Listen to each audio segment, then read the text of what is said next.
field, the Crimson Tide of Alabama. With a record of 4-2, they enter this game on a 2-game winning streak. Good afternoon, everyone, and welcome. I'm Sean McDonough. It's great to have you with us for many years, most of this decade, in fact. When you said the third Saturday in October in this part of the country, it meant Alabama against Tennessee in football. They played on that date for 66 straight years. Well, the schedule has changed around a bit. That happened 3 years ago, but this is still a great traditional and historic rivalry. It's also a meaningful football game this year for Tennessee. A victory keeps the Volunteers in command in the SEC's Eastern Division and right at the forefront of the national championship picture. And Alabama coach Mike Dubois says his team is still looking for that one big victory that can get the Crimson Tide program turned back around. I'm joined as always by Terry Donahue. Coach, all season long we've been talking about Tennessee and the offense, but lately the defense has been tremendous. Well, Tennessee is an awfully good defensive team, Sean, because they're strong right up the middle. And it all starts with their middle linebacker, Al Wilson. He's a great blitzer. He causes a lot of tackles for losses, puts a lot of quarterbacks under pressure. In addition, he's caused 4 fumbles this year already. He's the emotional leader of this defensive team. And behind Al Wilson is a fine safety by the name of Deion Grant. Now, Deion Grant gives them a great center fielder, a guy who can cover from sideline to sideline. He's got excellent hands, and he allows the Tennessee corners to overplay routes. If they get beat deep inside, Deion Grant's there to cover for them. When you think about Alabama, you think about pounding the football at the opposition on offense. Not this year. They've gone to a spread attack. Well, and they have 4 and 5 wide receivers spread across the field, and when you do that, the game falls on the shoulders of the quarterback. Today, Andrew Zhao, a freshman. He has never lost a game as a starting quarterback, whether he's been in high school or college. He has to handle the pressure that the Tennessee defense is going to apply today. He's got to lay the ball out to his outlet receivers and make sure that Sean Alexander, his tailback, touches the ball at least 25 times. Sean Alexander is a good runner, an excellent receiver coming out of the backfield, a good solid blocker, but he's got to have a good day for the Tide offense to be successful against this Tennessee defense. Alabama won the toss and deferred, so Tennessee elected to receive the opening kickoff. Alabama leads the all-time series. This has been a very streaky series. Tennessee has won the last 3, but that ended a stretch during which Alabama went 8-0-1 against the Vols. Peerless Price back with the opening kickoff from Mark Wisniewski. And Price is pushed out of bounds near the 24-yard line, and that's where the Volunteers begin on offense. Led by T. Martin, the junior from Mobile, Alabama. He hasn't been called upon to carry the load as a passer. As a matter of fact, the Alabama coaches say they're more concerned with Martin as a runner when he pulls it down and takes off than they are with his throwing skills.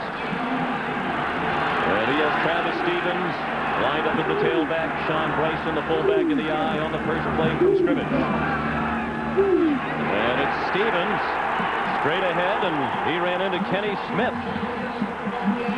Travis Stevens starting his second game this year for Tennessee. Took over for Jamal Lewis, who went down for the season with a knee injury.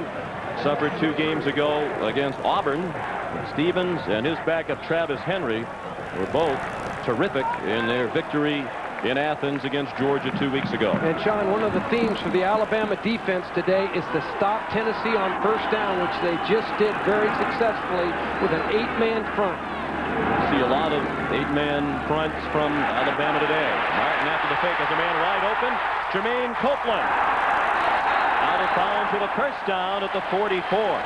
Chased out by Kels Bailey. That's a gain of 22 on the completion to the senior from Harriman, Tennessee. Just the 10th catch of the year for Copeland.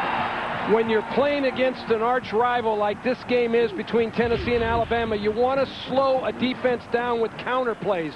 The quarterback starts one way, the entire defense flows that way. All of a sudden, he fools everybody. The quarterback comes out the other way wide open, finds Jermaine Copeland down the sideline for the big gain. Counter plays slows defenses down. First and 10 Volunteers. Quick drop by Martin. Out of the flat, it's caught by Cedric Wilson. He eluded a tackle and went out of bounds. at the Alabama 41-yard line. Tony Dixon shoved him out. 7th catch of the year for Wilson, a sophomore from Memphis, a gain of 16.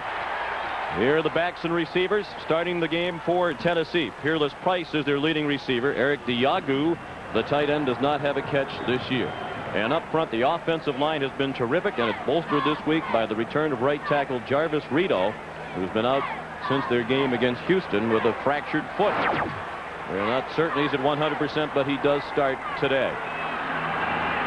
They think Posey Coleman, the right guard, is going to be an All-American someday. The handoff to Peerless Price. Alabama had a chance to get him behind the line of scrimmage, but missed yet another tackle. And Price turned it into a gain down to the 34-yard line. And here's the Alabama defense. Up front, it's Grimes, Smith, Carter, and Moorhead. Carter's down to 314 pounds. At one time, he was 350. The middle linebacker, Travis Carroll's one of their best players, but he's really banged up with a concussion suffered last week, a bad ankle and a bad shoulder. And in the secondary, a key loss, Kelvin Sigler. Their starting safety out for the year with a knee injury. He was their best defensive player, according to the coaches. Travis Stevens rips through. And Tennessee is marching right down the field to the 19-yard line with Stevens tackled by Tony Dixon. They're picking up yardage in large chunks. That was 15 more for Stevens. Well, Sean, you've got to be impressed with the way Tennessee has started this game. They've started with a reverse, a play-action pass. They've come here with the isolation play to the tailback, Stevens. They're playing real loose right now. And, you know, you expected Tennessee to come into the game kind of with their conservative running game and not play as loose as they certainly have started this game. In 2 minutes, they've marched from their own 24 down inside the Alabama 20. Martin throws on the run. Caught again by Wilson. Wilson out of bounds at the 1-yard line.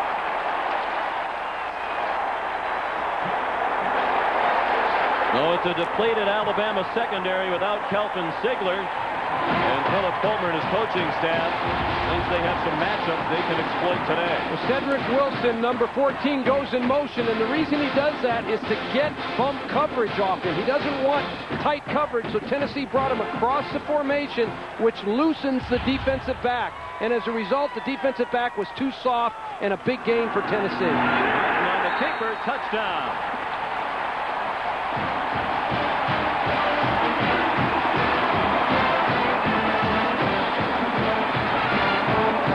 Tennessee has dominated the offensive line from the very beginning. Right here, the offensive line with a good surge.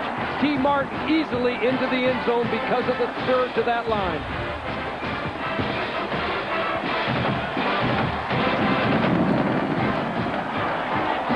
Martin's second rushing touchdown of the season. It capped a 7-play drive. They went 76 yards in just 2 minutes and 12 seconds. Jeff Hall adds the extra point out of the hold of Benson Scott. A most impressive opening drive by the number 3 team in the nation. Ideal playing conditions and a great start for Tennessee. 64 degrees, the temperature at kickoff. Not a cloud in the sky. It is indeed a perfect football day. Freddie Millens back for the kickoff from Jeff Hall. Virtually no breeze in the stadium. This is Arvin Richard trying to get all the way across the field. He reaches just the 10-yard line. It's an inspired Tennessee team this afternoon, and Andre Lott was first down on kickoff coverage. Sean, there's no question Philip Fulmer has got his team ready to play today. The offense comes out in impressive fashion. Now the special teams kickoff coverage goes down, makes a big play. This is going to be important for Alabama to settle down and get something going here on the early drive. They're led by redshirt freshman quarterback Andrew Zhao. His streak, never having lost as a starting quarterback in high school or college, will be seriously put to the test today. Ron Alexander running left. For a yard, perhaps 2. Al Wilson, the middle linebacker, racing across field as usual to run him out of bounds. Dustin McClintock will line up as a fullback, an H-back, and a tight end. Quincy Jackson and Calvin Hall started wide receiver in a 3 wideout set with Michael Vaughn. Up front, It is certainly a battle-tested offensive line.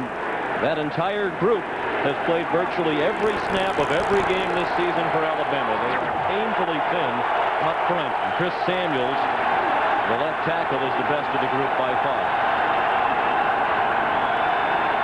That number is up to date, including the first touchdown this afternoon. 48-6 in the first quarter for Tennessee. Quincy Jackson took the quick pass. And he has an Alabama first down out of the 23-yard line, a gain of 12 in the completion. Here's the Tennessee defense, terrific this year, especially since the first game of the year against Syracuse. Ellis, Coleman, Walker, and Terry up front. Walker is the leading sack man. 3 of the top 5 tacklers on the defense are the linebackers. Wilson between Raynoch Thompson and Eric Westmoreland. And in the secondary, it's Dwayne Goodrich, Fred White, Deion Grant, and Steve Johnson. Alabama coaches most impressed with Wilson and Grant as they watch the tape and preparing for today's game with the Vols. 1 back, 2 wide receivers, and 2 tight ends. Alexander changed direction and slid ahead for a couple. Let's get an update on what has been a wild game between Georgia and Kentucky from Tim Brando. It's always wild in the Commonwealth with Tim Couch on hand. A game-winning field goal try for Seth Hansen, but the snap from center is bad. Matt Mummy, the coach's son, can do nothing with it. Georgia survives the scare, gets ready for Florida, the old cocktail party next week, guys. And we'll be in Jacksonville for the annual battle between Florida and Georgia. It's obvious Hal Mummy's team is quickly getting better and better. The win at LSU last week and nearly the upset win at home today against Georgia. Movement along the line. And Darwin Walker came across first for Tennessee. We'll see if he was drawn. So far, Sean, Alabama has certainly stayed with their offensive game plan. They're spreading the field with 4 and 5 wide receivers. Ball before the snap. Offside. Out of defense. 5-yard penalty. Repeat. Second down.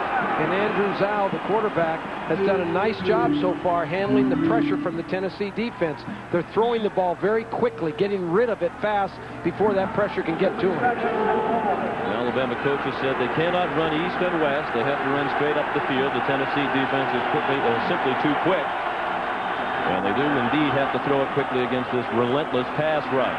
Zhao dumps it off over the middle. Short of a first down, it appears, as Eric Locke. He needed the 33. They banged him down at the 32.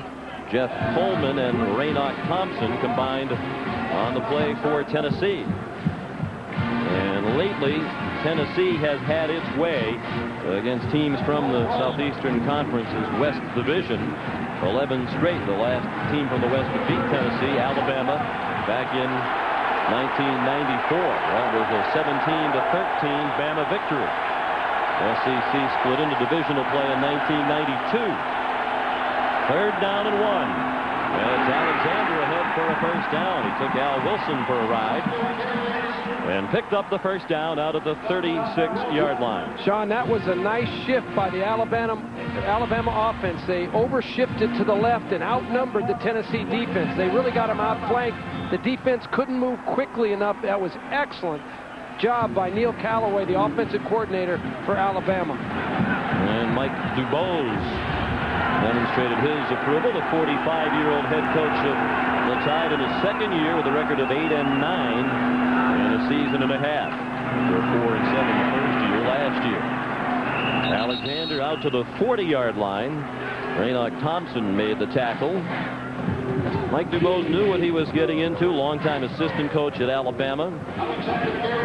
And he knew about the problems that have really been brought on largely as a result of those NCAA sanctions that reduced their scholarship number. They're still not up to the total of 85 that's allowed. They have 82 players on scholarship right now. So Mike thinks if they give him time, he can get the numbers back, continue to recruit well, they will get this program turned around. It just takes time to get your players in the program, and as you said, John, get your numbers back so you have some depth. We've seen that problem at other places, including the University of Miami. Now, after a couple of pump fakes, threw it way over the head of Arvin Richard. An update on Missouri and Nebraska from Tim. Sean and Terry, do you remember It was Nebraska's miracle in Missouri last year. Well, Corby Jones trying to return the favor for the guys from the Show Me State today. He's sacked, and after leading 13-6, Nebraska comes back to win it with Monte Cristo, a third-team walk-on, taking over for an ineffective Bobby Newcomb. Huskers win. Well, Huskers not quite with the same swagger we've seen in recent years, and that Missouri loss hurts Ohio State in the bowl championship series rankings. The strength of schedule is factored in. And the Buckeyes have a non-league win over the Missouri Tigers. Owls pass too high for Quincy Jackson. And on 3rd down and 6, they failed to convert. Then Alabama will punt it away. You know, Sean, even though Alabama didn't get any points on that drive, it was a good opening drive for Alabama. They had poor field position. They've now worked the ball into good field position, and the Alabama offense was impressive. They made some yards against the Tennessee defense. They can move the ball today against this volunteer group. It had to be uplifting for them that they did provide the time for Zhao, although obviously his mandate today is to get rid of the ball quickly. High booming punt by Daniel Pope, and Eric Parker returns to the 17-yard line. A 47-yard boot by Pope, the senior from Alpharetta, Georgia.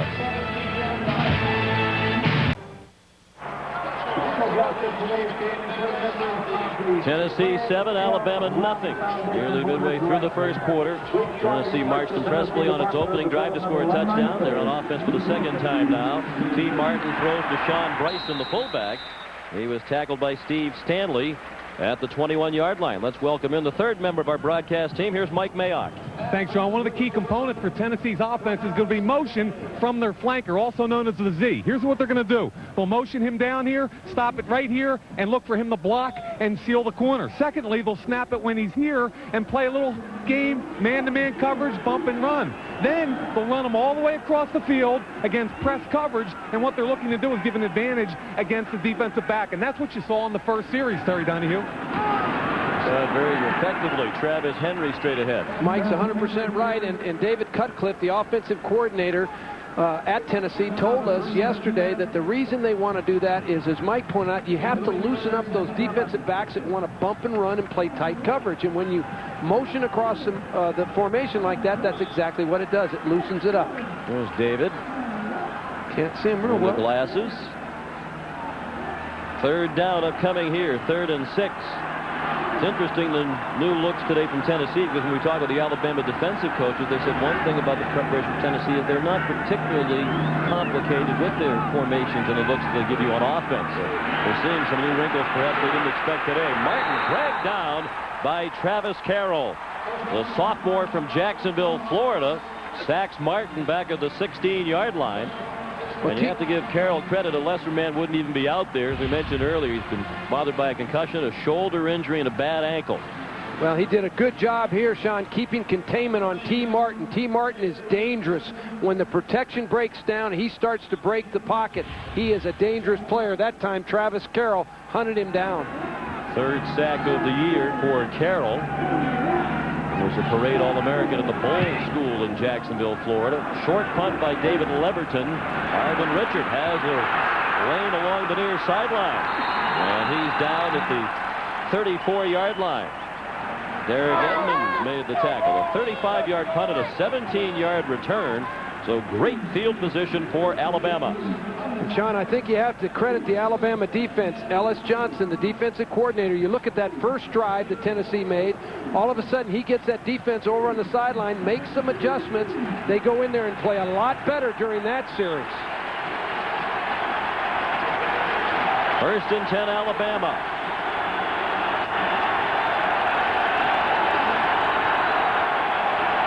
Alexander, the lone back. McClintock lined up as an H-back. And Alexander went ahead for 2 before he ran into the arms of Corey Terry. Terry's a senior from Warrenton, North Carolina.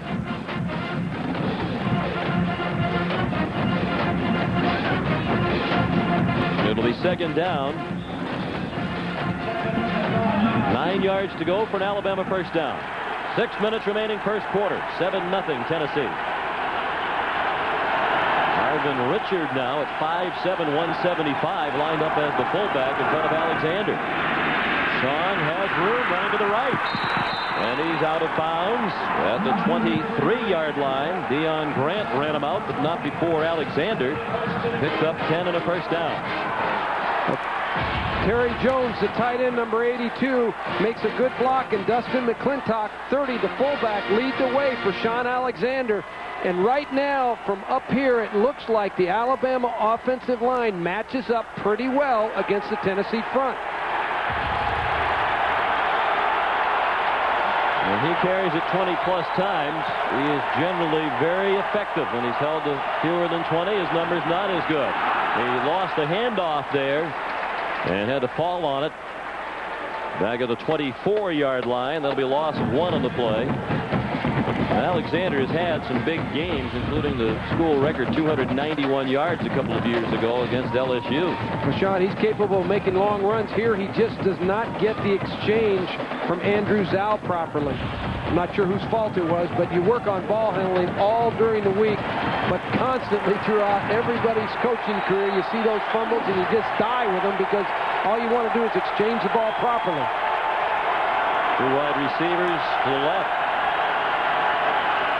Play action fake. Zhao had to get rid of it. Locks it up, and it is incomplete. He was looking for Dustin McClintock, but Fred White was right there with him in a jump ball situation. And it looked like White had the better position, and Zhao got drilled by Sean Ellis as he threw it. Well, and there's great pressure here by the Tennessee defense. This is what they're renowned for, but Zhao does an excellent job not taking the sack, particularly for a freshman quarterback. The pressure didn't get to him. He got rid of the ball quickly, and that's what he needs to do to keep Alabama out of a negative play. In a long time since Tennessee has yielded a touchdown, 9 quarters, and they haven't given up a rushing touchdown in 16 quarters. 3rd down and 11 with 5 minutes left in the first quarter.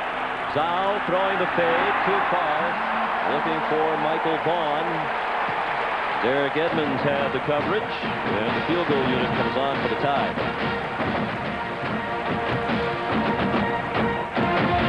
Andrew Zhao took a real hit at the end of the throw here by Sean Ellis, 93. A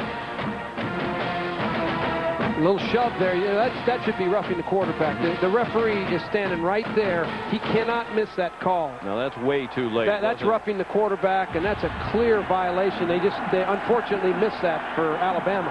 Ryan Flugner, the junior from Sarasota, the very strong leg. Daniel Pope, the punter, is the holder. This is a 41-yard try from the right hash mark. And it is perfect. Ryan Flugner gets the Crimson Tide on the board. It's 7-3 Tennessee. Sean McDonough with Terry Donahue and Mike Mayak. Back at Neyland Stadium in Knoxville. We reminded the NFL on CBS continues tomorrow at 1 Eastern Time. Baltimore and Green Bay, New England and Miami. The early slate. And at 4:15. Most of the nation will see the big battle between Jacksonville and Denver. And, of course, it all begins with the NFL Today at noon Eastern Time, presented by Southwest Airlines. Wisniewski's kickoff. Near the goal line, and Peerless Price brought it out to the 20-yard line, where he was tackled by Miguel Merritt. Officially a 19-yard return by the senior from Dayton, Ohio, Peerless Price. And slow to get up for Alabama. One of their coverage men, Adam Cox. Freshman from Jasper, Alabama. Got to be wild, Sean, to get on that kickoff coverage team now. It takes a certain breed of guy to get on that coverage team and run down there full speed, knowing what awaits you down there at the wedge. Already some final scores today. In the Southeastern Conference, Georgia's victory over Kentucky, meaning the Dogs are 4-1. Florida 4-1. Those two teams hoping for some help from Alabama today, because the Florida loss in the conference and the Georgia loss, both against Tennessee. So Tennessee is in firm command in the SEC East. 1st and 10. Tennessee very impressive on its first possession, a touchdown march of 76 yards. And won 3 plays and punt last time. Martin looking to air it out deep, looking for Peerless Price, and it is incomplete. Fernando Bryant, the best cover corner for Alabama, was running step for step with Price. Boy, Sean, I like the call by the Tennessee offensive coaches. Alabama has 8 men on the front trying to stop the run, so Tennessee goes deep with the ball on 1st and 10. You have a one-on-one matchup. They don't hit this pass, but it loosens the secondary up, and it helps you throw as the game goes on. Price, clearly their #1 receiver this year, but the numbers down for the wideouts this year. They haven't thrown the ball down the field as much as they've brought Martin along slowly. They do feel he can air it out if necessary.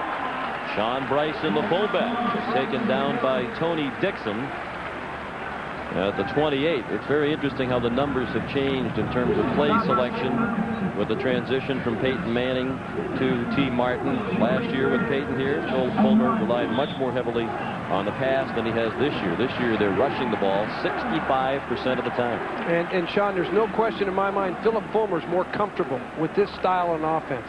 He's an offensive lineman, ex-offensive lineman himself, offensive line coach. He likes to run the ball and control the line of scrimmage. And Tennessee's done that this year very effectively. Play action fake. Martin pursues, throws low to Peerless Price. Is it a catch? Yes, it is.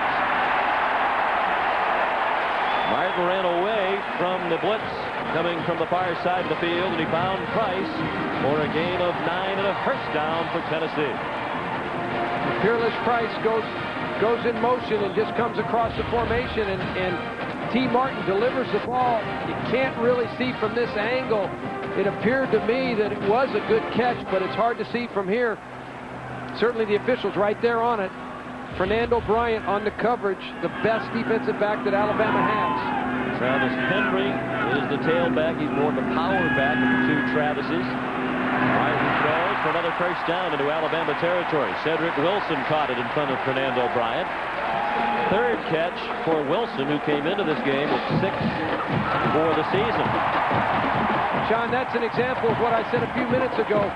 The fact that Tennessee went deep. They just faked like they were going to go deep. Fernando Bryant gave him a big cushion, and all of a sudden the wide receiver curled in front of him. They hit a 15-yard gain. So that's what happens when you go deep. You loosen up that secondary.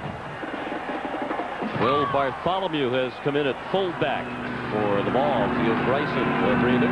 Travis Henry bounced off the hit of Reggie Grimes, and he turned it into a quality game. We'll see where they spot him down. Ball be moved back to the 47-yard line, so a pickup of only 2. I think there's one interesting thing that's occurring thus far. The Tennessee offense appears to be going after Fernando Bryant, number 25 for Alabama. They've thrown 4 passes already his way, and he's reputed to be the best defensive back at Alabama. Maybe the theory is let's attack him, break him down early, and then we've got him. Bryant, second team all SEC each of the last 2 years. He is one of the best in the conference. Martin showing his scrambling ability. First down and more. He's out of bounds at the 30-yard line. 17 on the scramble for Martin. There's nothing like having a mobile quarterback in your backfield when your protection breaks down. Alabama does a great job on the pass rush. Travis Smith, number 48, has T. Martin in his grasp. Can't make the play because of the athletic talent of T. Martin. He breaks away with those beautiful legs of his and makes that positive gain. It's hard to play defense against a scrambling quarterback. First of all, it wears you out. And Ellis Johnson, the defensive coordinator for Alabama, said they would have a spy player on Martin, watching him all the way in passing situations. Henry fumbled the football, and it's recovered by Cozy Coleman. Steve Stanley knocked it out for Bama, but Cozy Coleman, the right guard, was in the right place. Steve Stanley, number 4, the outside linebacker, collapsed inside. He'll come from the left side of the screen over here. That's where he's going to come from. But as this slow developing play hits, he'll fold up inside, and it'll get stripped right there by number 4. Almost a rare turnover by the Vols. They've been one of the best in the nation this year in turnover margin. Travis Stevens comes back in after Henry lost the handle. Stumbled away from center. Picked up the block he needed to get free, and he has his man for a short gain. It's Cedric Wilson again. Tackled by Marcus Spencer and Fernando Bryant. And here's Mike Mayak. Hey, Sean, a fairly significant move at wide receiver. They're using David Martin in the rotation. Now, he's a sophomore, had pulled a hamstring earlier this year. They said they'd like to redshirt him, but they figured they had to get him in the game sometime. So he's in the game, and when you talk to that coaching staff, you get the feeling they think he's the next big star, the next first-round draft pick out of that wide receiver position here at Tennessee. He's a sophomore from Norfolk, Virginia, been hampered by injuries ever since he arrived here. Tremendous size at 6'4", 210. For a while, they thought about making him a tight end. Martin throws incomplete. He was looking for David Martin, the man about whom Mike Mayak was just speaking. Chris Horn and Fernando Bryant had him bracketed. Well, as you mentioned, Sean, I think the advantage that David Martin gives the Tennessee wide receivers is size. This is a big guy at 6'4". Reminds me a little bit of J.J. Stokes, who I had at UCLA. When you have a guy like that, you have a mismatch against a lot of defensive backs that are 5'9", 5'10", and that at range. Jeff Hall in to try a 45-yard field goal. He's 8 out of 10 this season with a long of 46. He's made 18 of his last 22 field goal tries, dating back to last year. And this one is no good. He hooked it.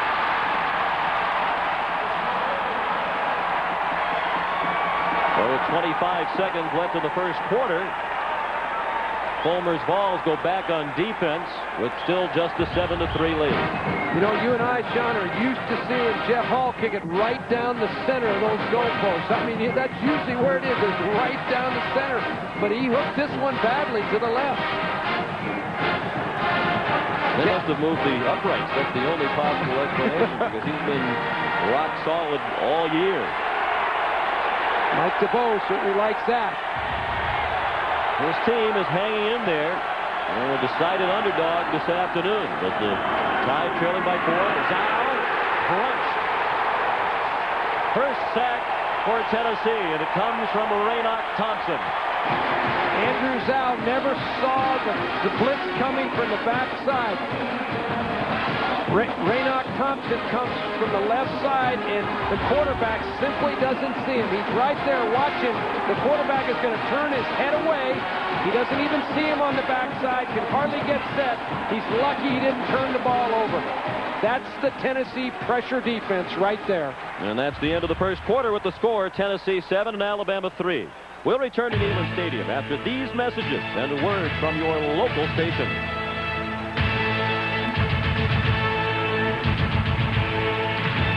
Part of the second quarter, Tennessee has a 7-3 lead over Alabama after the sack on the final play of the first quarter. It is second down and 20.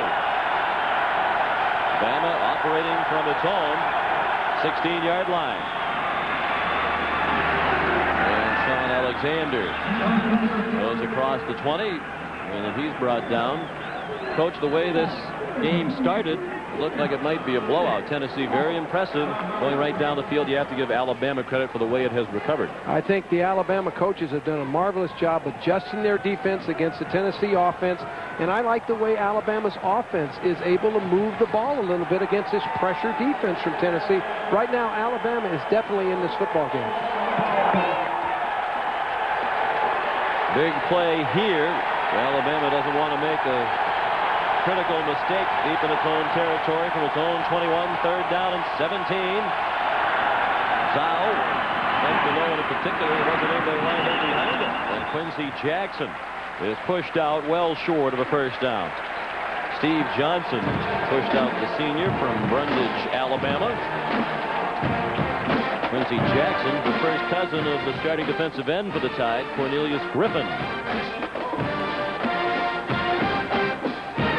Daniel Pope comes on to punt. His is an interesting story. Started collegiately at Western Kentucky. Took part in preseason football practice and was the long snapper. Never actually made it to the start of fall class. He said, I can punt better than the guys who are punting. Why am I snapping it to him? I'm going to work on my punting. He went out of school for a year and then wound up at Alabama, and he has become an excellent punter. Very high kick. Eric Parker forced back to the 26, and he's tackled immediately. Fine coverage by Chad McGehee. A 47-yard punt and just a 3-yard return.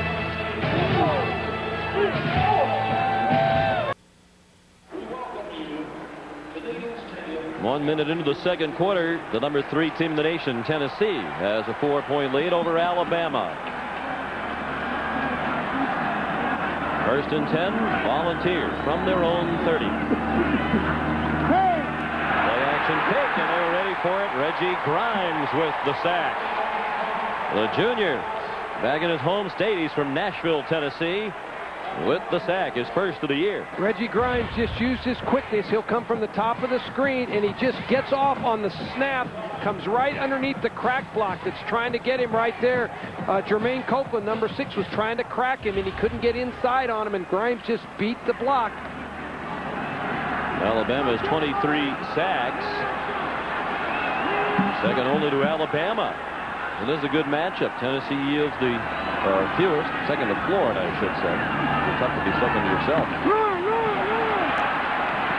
Travis Stevens out to the 26-yard line. Travis Smith made the stop. So you have the team that gives up the fewest sacks in the conference against the second-best sacking defense. You know, as I watch the Alabama defense play, they have gotten quicker as the game has unfolded. In the initial drive, they looked tentative. Tennessee dislodged them a little bit with their motion and some of their movement. All of a sudden, that defense from Alabama kind of tightened down, and they look very quick getting off the ball.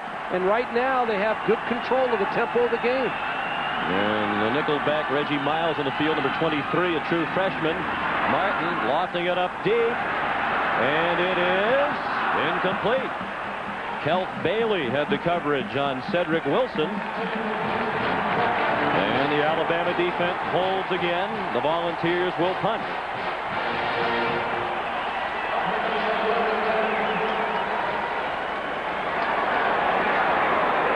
David Leverton, the sophomore from Midland, Texas, will punt for the second time. His first was a boot of just 36 yards. Arvin Richards standing at his own 36. 10 men up on the line for Alabama. They do not come after Leverton. Another short punt. Richards at the 40. Started upfield, retreated. Kind of like the SATs. Stick with your first instincts. His first instinct was to go up the field. He changed his mind and wound up losing yardage. A 34-yard punt, a return of -1. That's what you try to do. You get your punt returner to make the first guy miss and then get the ball north and south. Forget all that east and west stuff. Alabama begins at its own 39. Philip Fulmer knows a lot about this rivalry. He talks about the history and traditions of the various rivalries to his team during the offseason. Returning players are well aware of the many memorable battles over the years between these two bordering states. Sean Alexander rumbles into Tennessee territory down at the 43-yard line, tackled by Al Wilson. A gain of 20. And it's a little counter play by Alabama. The fullback, Marvin Brown, makes a kickout block on the end, and it just opens up a huge hole for the tailback to cut back in. Anytime you get a cutback lane, tailbacks, when they get the ball deep, they see those things and they just grab them. Here through the eyes of Sean Alexander, he just sees a gaping hole and grabs it. Now the spread offense, 4 wide receivers spread across the field. 4-man rush, well picked up. Zhao going deep, and it is incomplete. He was going deep down the sideline, looking for Shantu Ray. Time magazine calls Sammo Hung America's least likely, most refreshing network star. Don't miss all the lightning speed action on an all-new episode tonight at 9 Eastern on CBS. Sammo obviously does not watch our telecast, Terry, because we have pretty much been begging every week for a guest appearance on that fine program, and the invitation hasn't yet been extended. We're still waiting for the call. The call will come. It'll come. Second and 10. Dow snapped it at 1. Raynock Thompson on the blitz from behind. McClintock juggled it, and it's ruled incomplete. Red White had the coverage on McClintock. Zhao got knocked down from behind by Raynock Thompson. And McClintock never did have possession in front of the Tennessee bench. Well, and Andrew Zhao is lucky he didn't have a turnover on this play. He had some hot breath coming behind him right by Raynoch Thompson, 46 from the backside, and he just barely gets that ball off.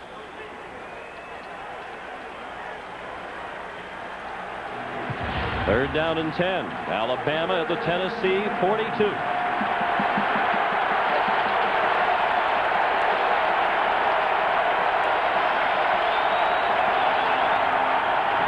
Spread formation. The pass is caught. First down. Quincy Jackson down at the 26-yard line. Quincy Jackson just ran down the field and to the inside on a curl route. He just turns to the inside, finds a little seam, and then turns it up the field.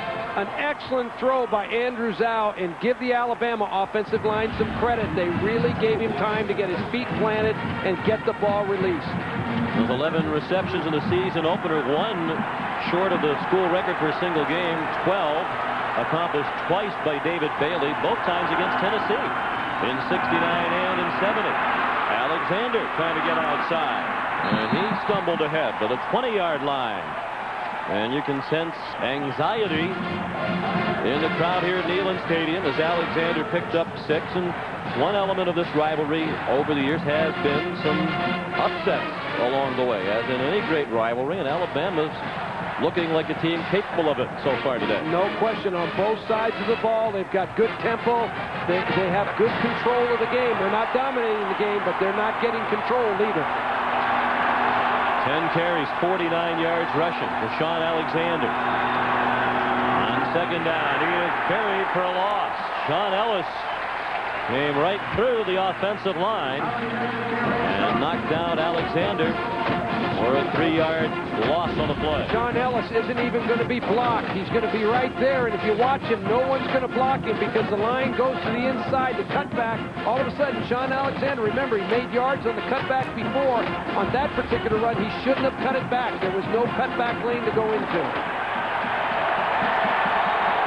Third down and 7.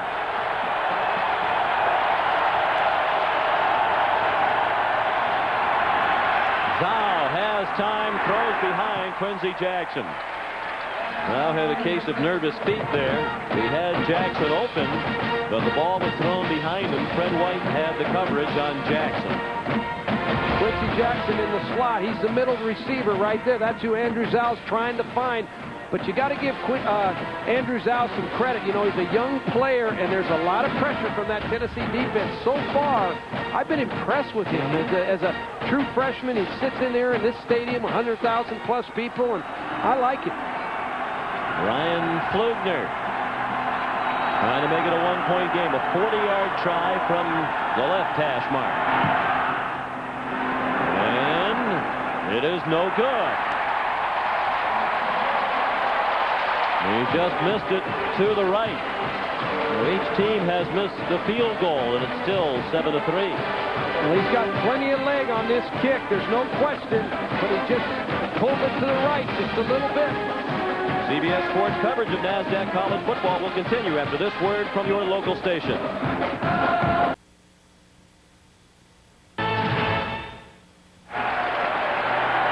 Sean McDonough, Terry Donahue, Mike Mayak at Neyland Stadium in Knoxville. After this field goal, Tennessee takes over 1st and 10 at its own 23.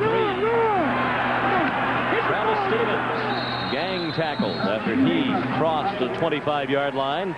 Travis Smith and Marcus Spencer led the defensive surge for the Crimson Tide. Time for today's Aflac trivia question. When was the last time Tennessee defeated both Florida and Alabama at home in the same year? Could happen this year with a win today, since they already have the overtime victory over Florida here. Do you know the answer? Do I? Yeah. Yeah, but I'm not telling anybody until we show it on the screen. I did my reading for the week. Yes, you did. As you always do, Coach. There's Travis Stevens picking up a first down at the 36-yard line. Health Bailey made the tackle. Another man who always does his homework is Tim Brendo. All right, Sean, Edger and James trying to keep Miami within shouting distance in a very important game in the Big East. Remember, Syracuse is 2-0, West Virginia 1-0. Folger has a couple of touchdown passes in the game for the Mountaineers. Amos Zeraway been banged up a little bit this season, but now they're heading into a crucial stretch of the conference. They need him in full health. Well, this is a huge game for both Miami and West Virginia down there. Travis Henry now the tailback. Will Bartholomew the fullback leading the way after the pitch to Peerless Price. And he goes out of bounds at the 43-yard line, about 2.5 yards short of the first down. Little razzle-dazzle there by Tennessee on the reverse to Peerless Price. Again, I think trying to take advantage of the fast flow of the Alabama defense. Slow them down, reverses, counters, do whatever you can to take some of that flow out of the defense. Seems that the Tennessee coaches are making a conscious effort today to get Peerless Price more involved. He's a great talent. Hasn't always been an active participant in the offense this season. Still Bartholomew and Henry in the backfield. Second stringers at each position, and Henry got belted. Kenny Smith had him down low, and Trevis Smith, no relation, hit him up high. Kenny Smith just came inside to block. Number 88 made a good inside move, and when he did, he just penetrated that backfield, and as a result, he got that penetration. It disrupted the offensive play. Kenny's a sophomore from Meridian, Mississippi. 4-year starter in high school at Meridian High. He was the Mississippi Defensive Player of the Year and a Parade All-American in high school, and was also All-State in baseball. Bartholomew in front of Henry on 3rd down and 1. Martin keeps, and it'll be very close. It'll be real close, Sean. When you look at the mark of the line judge, he's the one that has his foot just over the 45-yard line. I think he's short from where they spotted that. He is too from where the spot was. Travis Smith again led the defensive surge. Alabama got up there with a 9-man front. Philip Fulmer wants a timeout to think about this. I don't think there's a decision. I think you kick the ball. I don't think you mess around here on your own 45-yard line. Timeout. Philip Fulmer will ponder this 4th and inches, and we'll be back in a moment. Tim Brando in New York. Coming up on the College Football Today Action Equitable Halftime Report, Craig Lou and I will get you caught up on all of today's action, including some history in the Twin Cities on homecoming day. This 37-yard Adam Bailey kick gave the Golden Gophers a 1-point win. Now back to the game. How can you figure out Michigan State this season? Dominated Notre Dame, struggled against everybody else. Philip Fulmer appears to be going for it on 4th and inches. They hand it off for a first down. But Philip Crosby, the 3rd-string fullback, in that short yardage situation, just his 4th carry of the year. All 3 of the previous carries were in the rout against the University of Houston. But it's a first down. Fulmer gambled, and in this instance won. No question, that was a gutsy call by Phil Fulmer. He put the jumbo backfield in there, and he had a big old number 63. Toby Chandler was the lead blocker, Toby Champion, about 300 pounds, leading that way. But boy, that's a gamble when you're playing an underdog team like Alabama to take it on your own 45-yard line. Fulmer very pleased with his offensive line play all year. He has confidence in that unit. Travis Henry tripped up by Kenny Smith.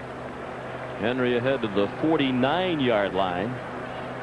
Henry and Travis Stevens in their last game 2 weeks ago against Georgia did a terrific job filling in for Jamal Lewis.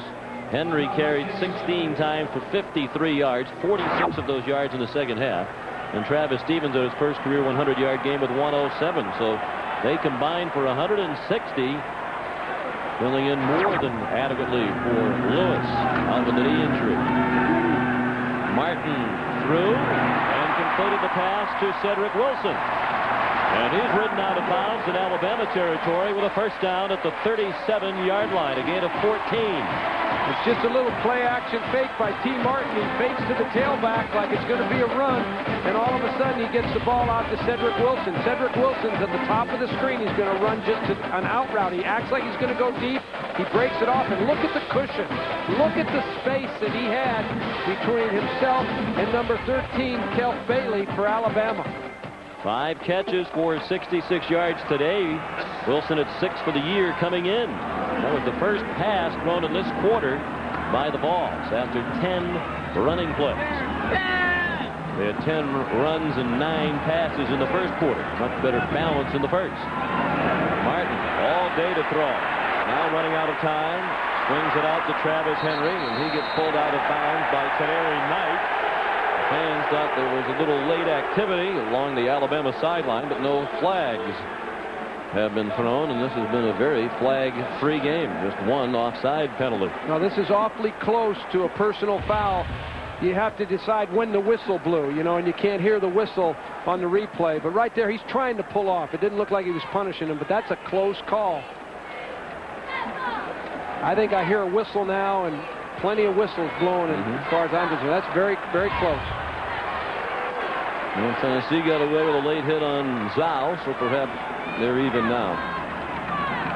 Henry bounced off a hit, now finds a big hole. Travis Henry down at the 6-yard line. Tony Dixon saved the touchdown.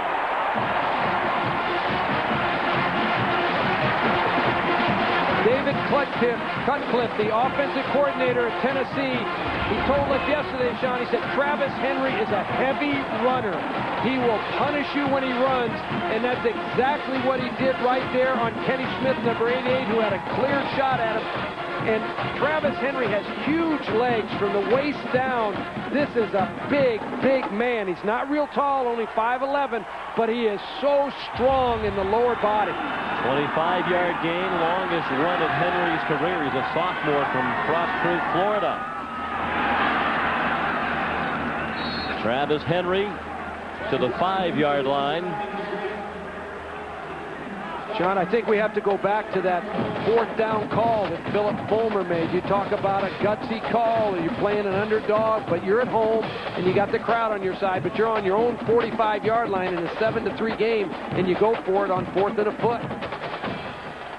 You beat the this year a little bit below the national average in scoring touchdowns in the red zone.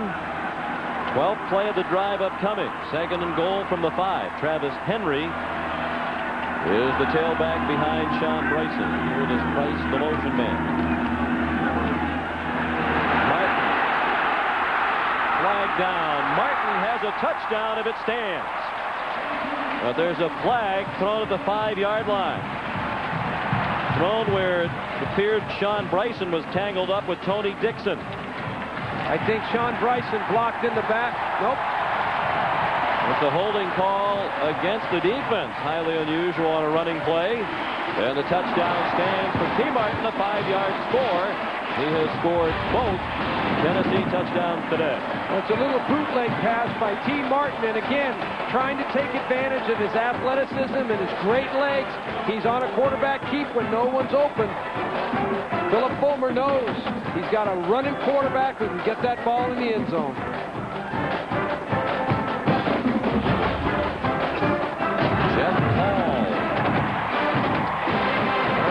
For the season and extra points. Now 17 of 17, and the Vols lead by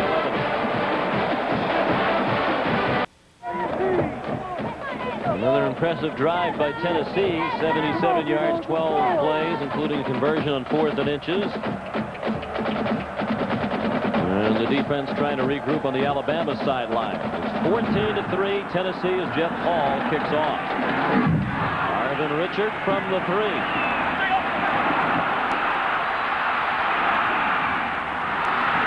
Still on his feet.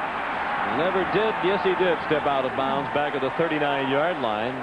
They finally got him down across midfield, but he'll be spotted out back at the 39. A 36-yard return by Richard, the sophomore from Atlanta. Arvin Richard is a fierce competitor, punt returner, kickoff man. He hits a little seam in the Tennessee coverage right here and turns on the afterburners down the sideline, stepping out of bounds right there. But this is an excellent field position for Alabama's offense to start after the Tennessee score. How about Jeff Hall, the kicker, not afraid to put his helmet in on the tackle, even though Richard was already out of bounds. Richard came to Alabama as a walk-on, earned the scholarship this fall. Heading into his sophomore year, Sean Alexander. And the coaches said They can't run east and west against Tennessee, and Alexander just gave you an idea of why they expected to struggle heading in that direction. Derek Edmonds came flying up from the secondary to make the play. Well, the pursuit and the speed of the Tennessee defense, Sean, is just so fast that when you start bouncing plays outside, which Sean Alexander did there, they just overtake you and hunt you down.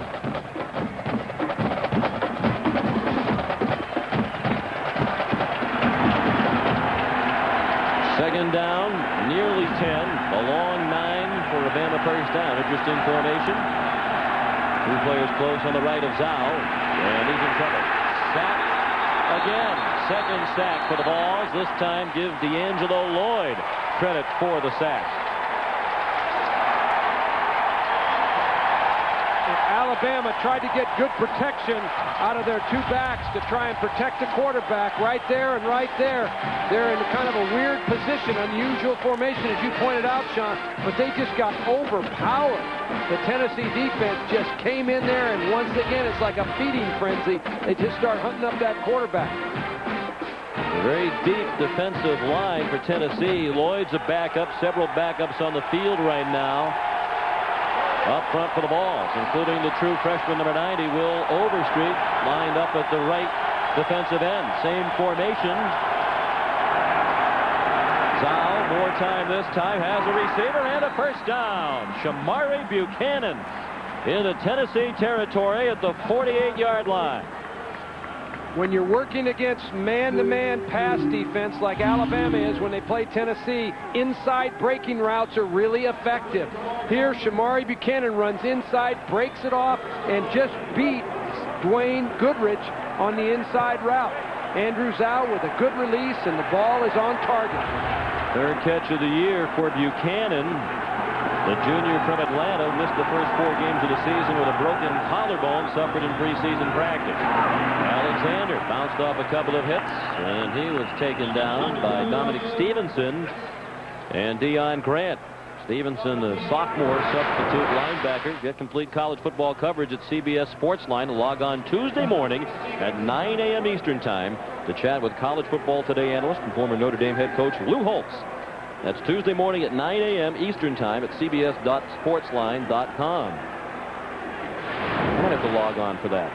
Do you do that, Sean? Do you log on? Wouldn't know how to log on. Me log on means throw a little wood on the fire. That's about it. Second down, 6. Flag down before the snap. And Zhao got drilled by Corey Terry. Well, there was a flag down. I don't think the play counts. I think the whistles were blowing there. There was movement at the top of your picture. The wide out the quarterback. Ball start on the offense.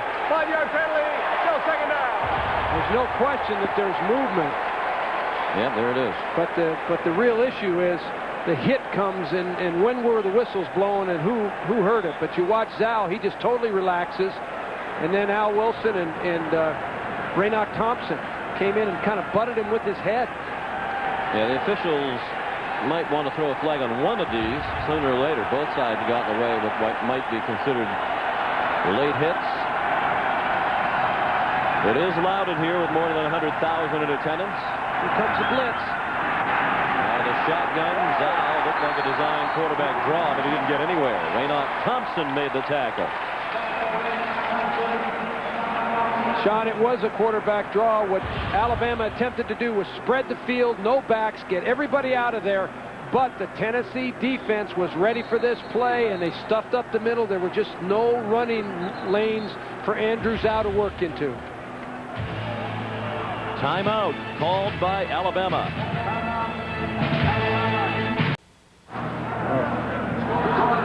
Andrew Zhao stays in the game for Alabama, but they were looking at him. He was twisting his head, looked like he might have a neck injury when he came to the sidelines, and John David Phillips is warming up. He's a fifth-year senior who was the starting quarterback at the beginning of the year and lost his job to Zhao in the Florida game. Phillips got the hook, and now Zhao is making his third straight start. Third down and 11. Inside screen. Freddie Millens The true freshman. Inside the 20, flag thrown way downfield. And it looked for a moment like Millens might go the distance. The true freshman from Starkville, Mississippi with a 27-yard gain, but a late flag thrown downfield near the tackle at the 23-yard line. This play is designed to take advantage of that fierce Tennessee pass rush. It's a little underneath screen, just a delayed screen to the flanker so that you let all the people rush up the field, and the flanker will come underneath and receive the pass and catch it and then run inside. Wrong guy inside. The inside slot man takes it, but it's still the principle. It's an underneath screen, and all the defensive linemen have come up the field. On the offense, 10-yard penalty, by the ball, results in a first down. Holding from the spot of the foul moves it back to the 34-yard line, but it is a first down. 50 seconds left, 2 timeouts left for the Tide. And Millens has his 5th catch of the year. He was a quarterback in high school last year, All-State at Starkville High in Mississippi, playing in the hometown of Mississippi State, but elected to come to the University of Alabama. Now is 6 out of 13 for 79 yards. He throws and has another man wide open.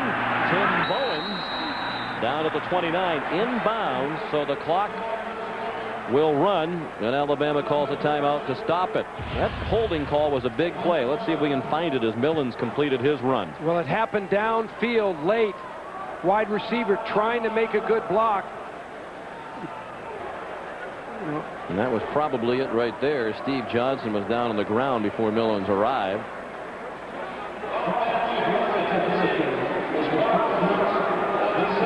And then Millens was stopped.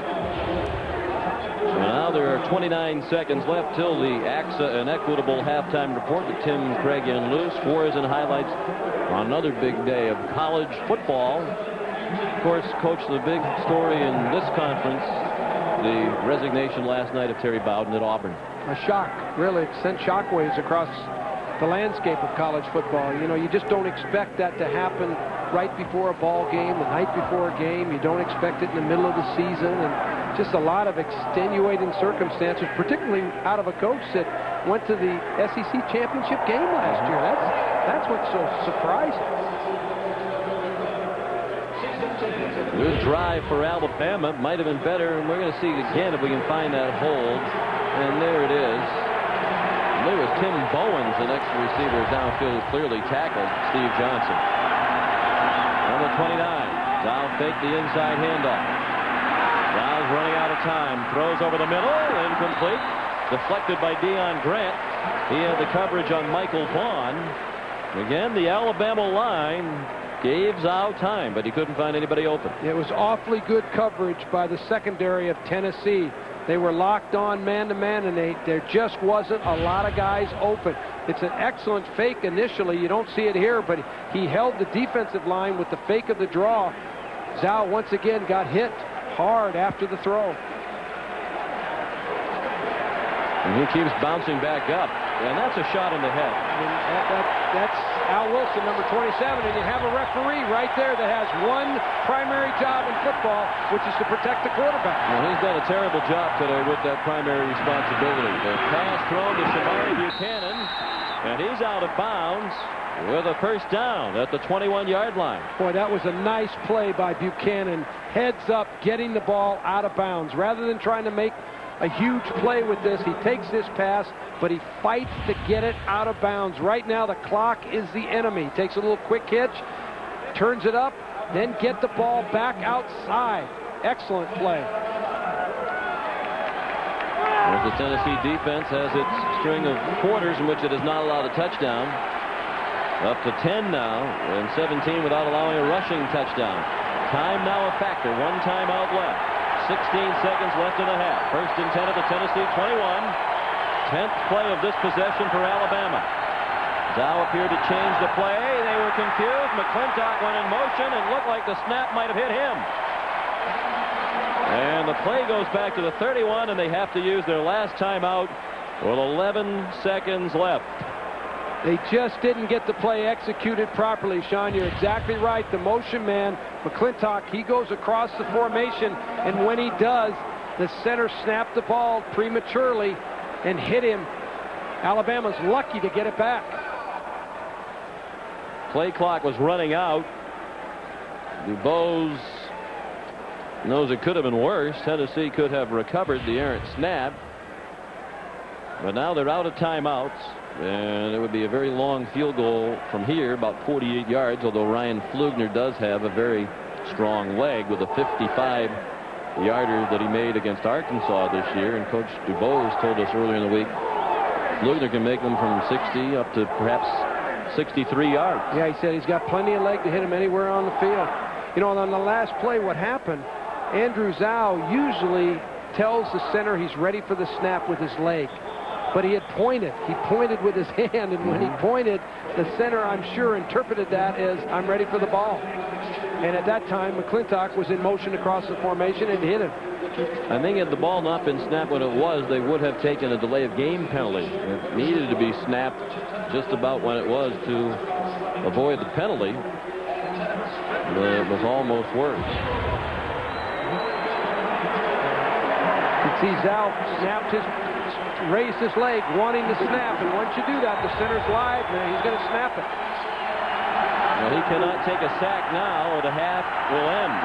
Zhao deep down the middle, overthrown, looking for Quincy Jackson. Dwayne Goodrich had the coverage. Jackson broke free late, but the throw was just a bit too long, and here comes the field goal team. Well, it's a nice attempt by Alabama to get the ball into the end zone. Quincy Jackson just ran a post. It's great coverage by Dwayne Goodrich, 23.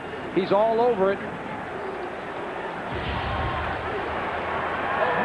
Now Flugner's 1 out of 2 today. Made from 41 and missed from 40. This is a 47-yard try. They get them within 8 at halftime. A knuckle ball, that's no good. Wide left this time. That's 2 big misses by Flugner.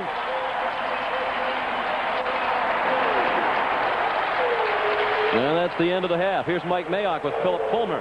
Hey, Coach, you surprised all of us. 4th and 1 on your own 45. You went for it. What was the thought process? Well, I felt like we needed to turn field position back over in our favor, and I had a lot of faith that our defense could get them stopped if we didn't make it. It was a tough call, but I thought it was the right thing to do. Led to a score. Sure did. Halftime at Georgia, I said you're going to get conservative in the second half. Same thing here. No, we can't get conservative. You can see they put 4 and 5 wide receivers on the field. They're dangerous as can be, and we've got to continue to play our game. I'm proud of the way T's managing the game, doing a really good job. He sure has, Coach. Thank you. Good luck in the second half. The end of the first half, the score Tennessee 14, Alabama 3. Stay tuned as Tim Brando, Craig James, and Lou Holtz bring you up to date on all today's scores and highlights on the College Football Today AXA and Equitable Halftime Report.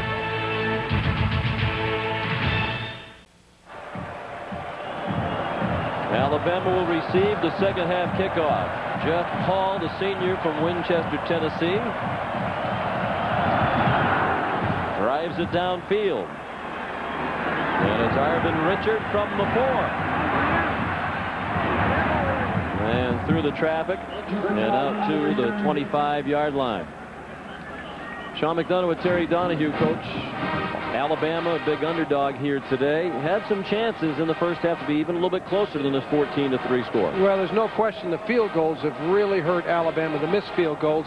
And I think T. Martin has been impressive in the first half. He's been looser in this game.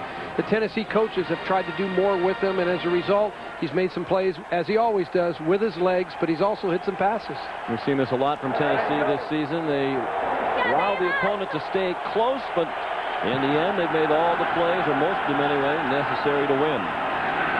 Sean Alexander breaking tackles.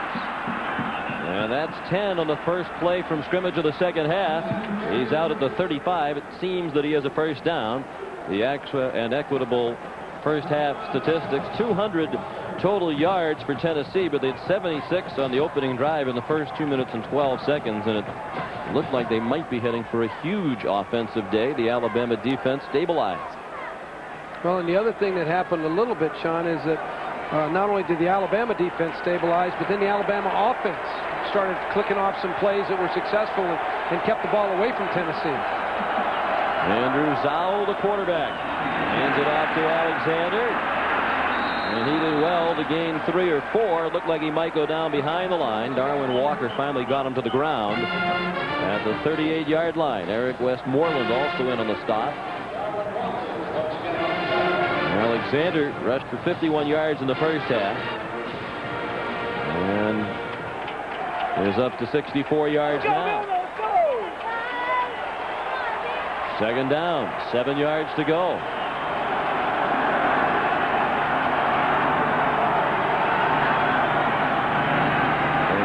Out of that tight formation, and the balls were not fooled. Sean Alexander tackled around the ankles by Al Wilson. Well, this is just a little counterplay to Alexander. There just wasn't much room. A lot of pressure on Andrew Zhao. He was sacked just twice in the first half, but he was hurried on 5 occasions, knocked down 4. A couple of those seemed to be late, but the referee, Ron Gilbert, has allowed what looked like late hits on each side. And Andrew Zhao, I think, has really done a good job handling that pressure to this point in time. He's been under duress and doesn't seem to be flustered by it, just seems to keep playing. 4 wide receivers on 3rd down and 7. There's that short pass to Millens, and he avoided a tackle and picked up the first down by about a half yard. Corey Terry, the defensive end, downfield to make the tackle. And Millens, showing his ability to run after the catch, moves the chain for Bama. Well, and Millens just runs that middle screen again, and what that affects really is the pass rush of Tennessee. All the linemen come hard on the pass rush. Millens just comes underneath it, and then he beats Al Wilson man-to-man right there and makes a nice play, gets the ball north and south. He's one of 3 members of his family playing sports in the Southeastern Conference right now. John Alexander on 1st and 10 gets very little. Millens has 2 sisters playing basketball in the SEC. Cynthia at Ole Miss, and Anita Millens is playing at Mississippi State in their hometown of Starkville. Alexander was tackled by Sean Ellis. There's Freddie Millens, and Mike Dubose says with each game these young wide receivers are starting to get more involved in the offense. And Mike Dubose is playing an awful lot of young players, and as a result, it's difficult to coach a team like that because it really affects the morale of your juniors and seniors who aren't playing. Throwback screen to Dustin McClintock, and he's into Tennessee territory, out of bounds just inside the 46, about a yard short of the first down. Al Wilson pushed him out. Nice mix of play calling here by Neil Callaway, the offensive coordinator for Alabama. And this is a nice play to slow down all that Tennessee pursuit, all those angry orange shirts coming after you, and you kind of counter them with a little screen pass there. Al Wilson on the tackle. Chris Samuels with a block on Raynoch Thompson to help the Alabama cause. Zhao over 50% for the day now and over 100 yards. 3rd down and short. Alexander, close, but he appears to be short. They'll mark him down right on the 45-yard line. Raynoch Thompson made the tackle. And it looks from here that he's about a foot short. I don't think he made it. Raynoch Thompson came in from the right side and grabbed the tailback right around the ankles. It was a piercing move. Watch him. Number comes in right from there. Watch Raynoch Thompson. He comes underneath and just makes that play. And Alabama down 11 early in the 3rd quarter. Will go for it on 4th down and inches. They are 2 out of 4 on 4th downs this season. I think this is a good call by Mike DeVos. I think you need to go for this. Alexander ahead for what appears to be a first down. Needed a foot and got a yard. Sean Ellis and Fred White leading the defensive surge for Tennessee. But Alexander at 6 feet 209 pounds. Followed the full house backfield ahead for the necessary yardage. It's a nice lead block by Dustin McClintock, number 30, the fullback. Went in there pretty good and created a little seam. And the whole line for Alabama came off the ball. Like you said, John, they only needed a foot, but they got a yard on this. And it was an important go for 4th down and make it and keep the ball away from Tennessee. Impressive drive to begin the second half for Alabama. Zhao, great job to sidestep Sean Ellis. Now a man open, McClintock, and he pummeled. But he has a first down. Raynoch Thompson drilled McClintock. But it's 1st and 10 Alabama at the 31 of Tennessee. Well, Andrew Zhao comes on a naked bootleg. That means no one was trying to protect him. No pulling lineman tries to protect him. He's going to fake to the tailback, then come on out, and there's tremendous pressure by the Tennessee defense, but he just uses his athleticism, throws across the grain. That's a dangerous throw generally, but he did find a wide open Dustin McClintock. For a gain of 13, they drop the exchange, and Zhao has to fall on it back at the 40-yard line. He missed the handoff with Sean Alexander, and D'Angelo Lloyd covered Zhao back at the 40, and there's an injured offensive lineman on the field, Jason McDonald, down for Alabama. And it appeared from here, Sean, that there was a nice hole in the Tennessee defense for Alexander to run underneath. The ball just, again, the second time this game, when you have a freshman quarterback, you have a tailback, he doesn't work with him all the time, you're going to have once in a while those kind of mistakes. As they check on McDonald, we'll step aside in the third quarter. Right on CBS. Jason McDonald helped off. Appeared to be an injury to his left knee. He's been replaced by Mookie Moore, who has played 6 snaps all year. He's number 69. All those snaps during their blowout win over Vanderbilt. Zhao, the quick drop on 2nd and long, and the pass is incomplete. Looking for Shamari Buchanan. It's an amazingly durable offensive line. They really have just the 5 starters, virtually no depth. Coming into today's game, they've had 395 possible snaps from left to right on the line. The left tackle Samuels had played 383 of 395. Griff Redmill 389 of 395. The center Paul Hogan 389 of 395. McDonald 373 of 395. And the right tackle Will Cuthbert 389 of 395. For the most part, they've each sat out 6 plays the entire year, most of those against Vanderbilt. Zhao throws well short of a first down. Sean Alexander hit immediately by Raynoch Thompson. And looks like the punting unit. Well, no, now here comes Flugner late with Hope, the punter, as the holder. And Sean, you're talking about the durability of that offensive line. When you and I visited with Neil Callaway, the offensive coordinator at Alabama, he really didn't even want to talk about the backups. He said, hey, none of them have played. He said, you know, we just need to play the 5 guys, and they have to stay healthy. But here, sure enough, you get an injury, and that's going to affect the timing of that unit. Pressure now on Flugner. He's had a couple of big misses. The junior from Sarasota, Florida. They'll try a 51-yarder. He has the right to get it there. And that's a low line drive, short and wide left. And sooner or later, when you're the underdog, Terry, I'd imagine this gets demoralizing for the team. There's no question. The missed field goals have really affected Alabama's ability to hang into the game emotionally.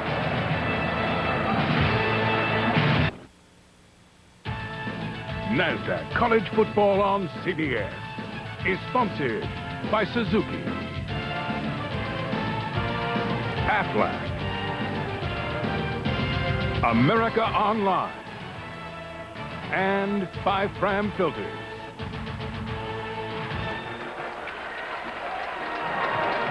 Back at the home of the Tennessee Volunteers, more than 107,000 in attendance this afternoon, and Tennessee has it for the first time in the second half. Alabama consumed 5.5 minutes, but another missed field goal. Tide still down by 11. Travis Stevens up the middle for very little, a yard to the 35, and that's it. Time now to answer the Aflac trivia question. The last time Tennessee defeated both Florida and Alabama at home in the same year, you have to go all the way back to 1970, when they had a great year in the first year for Bill Battle as head coach of the Vols. He was the youngest head coach in the nation when he took over at age 28, led them to an 11-1 year and a victory in the Sugar Bowl. Air Force. Battle taking the ball for 5 straight bowl games in the early and mid-70s. On the run, T. Martin, first down. He gets hit out of bounds, and finally there's a flag for a late hit in this game. And no question about that one. Marcus Spencer put the pop on Martin after he was at least a step or 2 out of bounds. 13 on the run and 15 more on the penalty upcoming. T. Martin really puts pressure on a defense to make sure they're sound. Ball, personal foul, late hit out of bounds on the defense, 15 yards, first down. T. Martin puts pressure on that defense to make sure they're sound on their containment. Every time your contained man, whether it be a defensive tackle or defensive end, has one little mental lapse, T. Martin's a threat to come around outside you for a big gain, as he did right there. Since the second half of the game against Georgia, he's been a very accurate passer, much more accurate than he was at the start of the season when he really struggled to find the receivers. And the year of the 9-for-26 outing at Syracuse, but it was a win. He's changing the play. 5 on the play clock. Stevens runs into traffic and gets stopped at the 35-yard line by Trevis Smith and Travis Carroll. Sean, going back to T. Martin, you know, one of the things that's most impressive about him is he seems to be a guy that just takes his team to win after win, doesn't really get concerned about his statistics. If he goes 9 for 21, he doesn't seem to be worried about it. He just has a role to play on the team, and I think he knows he's a better quarterback than at times his statistics might reveal, but this guy is an athlete, and when you have a guy that's athletic at the position, he can make plays for you, gets you off the hook. And right on cue. Somebody steps on his leg.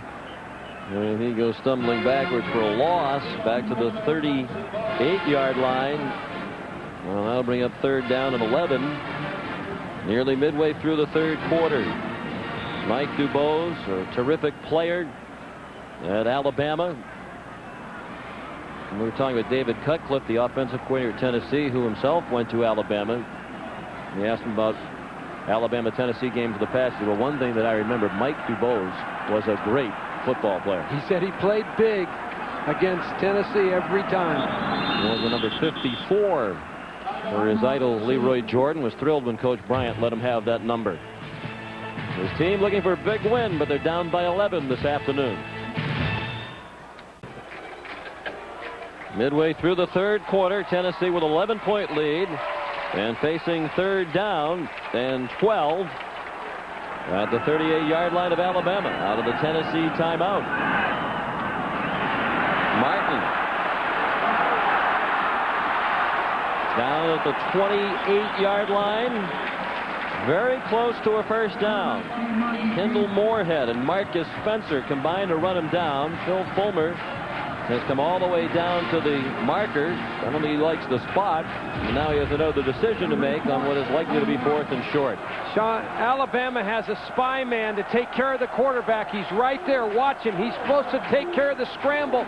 But that's Travis Carroll, number 44, the middle linebacker, and he's not as good an athlete as T. Martin. He can't tackle him in the open field. It's great theory, but it didn't work that particular time because of T. Martin. Fourth and a yard, and Philip Fulmer this time will take the points and try to push the lead back to 14 if they can convert the field goal. And now a timeout has been called, perhaps a chance to rethink the decision for Coach Fulmer. Tennessee called timeout. T. Martin is still on the sideline, and Jeff Hall will try a long field goal. He trots on to attempt the 45-yarder. He missed the 45-yarder earlier this afternoon on his only attempt of the game.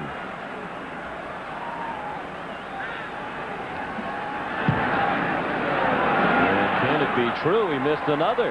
So missed field goals are a big story in this game.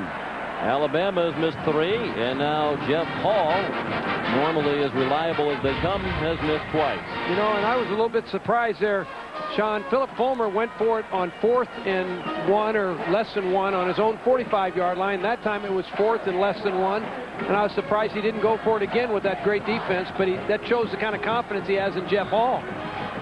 And his feeling probably was Hall is a very good kicker, one of the best in the country, and if you get the lead to 14, you got him. It's certainly a more secure lead than 11. How's that for up? There's that formation again. Michael Vaughn was the motion man. Zhao had a pocket and used it to find Vaughn, and he's out of bounds at the 32-yard line. Now time for the Sun America virtual playbook. You know, we talked about the Tennessee pressure defense all day long, and that's exactly what they do. They like to highlight the middle linebacker, number 27, Al Wilson, on the blitz. He loves to go through any gap that's available, and he's the guy that helps lead that front to so many sacks every week because of the pressure he can generate out of the middle. 11 quarters and counting without allowing a touchdown for the Volunteer defense. Second down and 6. Some of the big handoff. Zhao zips one over the middle, incomplete. The pass was behind his intended target, and it was dropped. There's a marker down. Might have been a late hit on the quarterback. Sean, I think Richard couldn't come up with the pass as the ball was behind him. Absolutely, you're right. It's a late hit on the quarterback. Finally, Andrew Zhao, who's been tattooed several times today, he's going to get a call here. Corey Terry, number 22, is the culprit, I believe. He's fighting off the block. The ball's released. Takes a shot. Roughing the passer on the defense. 15 yards, first down. Clearly the right call, but you wonder why this one was flagged and others were not. And there's a look back at some other hits as Zhao was thrown. These of the legal variety, obviously. This was after an offside penalty.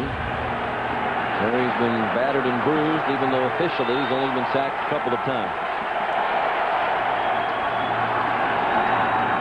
Zhao spins quickly. Michael Vaughn, nice moves. He's still dancing. And he's close to a first down into Tennessee territory at the 44.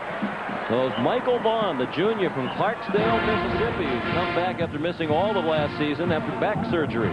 This is a nice individual effort by Michael Vaughn. He catches the ball in his hands on that quick screen and all of a sudden uses his running and talent to make positive yardage for Alabama. He had surgery on a ruptured disc prior to the start of last year, missed the entire season. Then as he was getting ready for spring practice, he had a serious elbow injury that required surgery, so he didn't participate in spring practice either. He was Bama's leading receiver back in 1996 with 39 catches.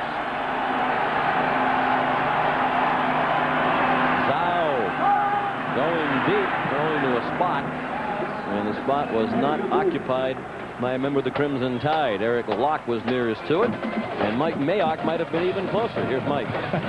Well, right guard Jason McDonald hurt the left knee. There's no ligament damage. They iced him for 5 minutes. When they found out he could sustain weight on that leg, they're now putting on an orthopedic sleeve, and it looks like he's going to try and play again, Sean. Boy, I tell you, Mike, Sean, how would you like to go in and play with one of those on your leg? You know, they talk about limiting your mobility and that kind of stuff. Holy mackerel. Third and long. Third and short, rather, pardon me. Third and 1. And breaking through is Sean Alexander. Untouched into the end zone. Touchdown.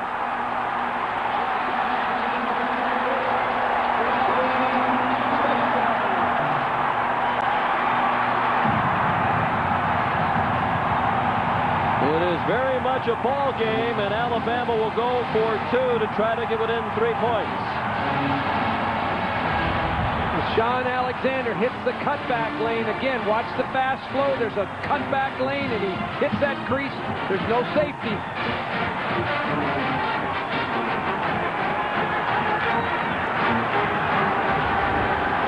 First 2-point conversion attempt of the season for Alabama, trying to make it a 3-point game. Down. Throws. It is caught for the 2 points by Quincy Jackson. And how big do all the missed field goals in this game look now? Alabama, more than a 2-touchdown underdog entering this game, is within 3 with 5:11 to go in the third quarter. Well, I think you have to give Alabama credit. They've hung in there the whole day. They've missed some field goals, lost some momentum. But watch number 7, Quincy Jackson. He runs out. He's covered temporarily.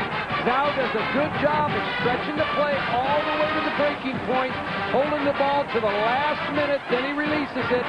Good job by Quincy Jackson looking it in, and look at the Alabama team celebrate. A 44-yard touchdown run by Alexander got them within 5. Zhao's pass to Jackson got them within 3. 4 plays, 72 yards, 1 minute and 14 seconds on a touchdown drive, and Alexander is over 100 yards for the 4th time this year.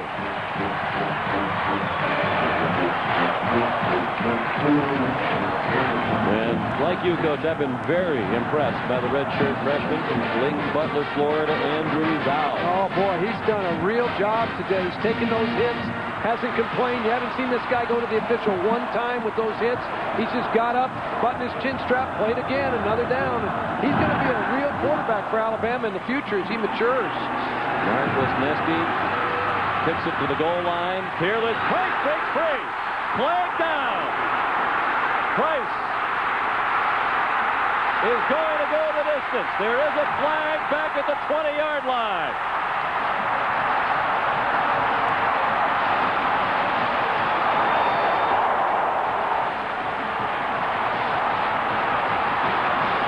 John, I think this is going to go against Alabama for blocking below the waist. One of their coverage men wiped out. He wiped out the wedge. It's against Alabama, I'm sure. It is. 100-yard kickoff return for a touchdown by Peerless Price. The Tennessee wedge is forming to get Peerless Price going, but you'll see an Alabama player right there, blocked below the waist. That's the penalty on Alabama. Good call by the official. Peerless Price finds the seam and turns it on right down the sideline. And stayed in bounds despite a couple of close calls in front of the Alabama folks. That ties the Tennessee record for the longest kickoff return. Willie Gault, 100 yards against Pittsburgh in 1980. Pete Benesca in the Sun Bowl against Maryland in 1984. Took kickoffs 100 yards for scores, and now Peerless Price has done it as well. And what a way to turn momentum back in your favor if you're the Tennessee Volunteers, just as Alabama was jumping for joy within 3. Jeff Hall has a chance to make it a 10-point game. And he does. It's 21-11. John, as we say, big-time players make big-time plays. Philip Fulmer knows he's got a big-time player in Peerless Price. He was concerned about the flag, but no cause for concern.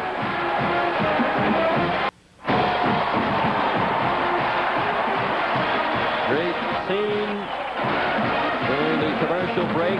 107,289 celebrating a 100-yard kickoff return by Peerless Price.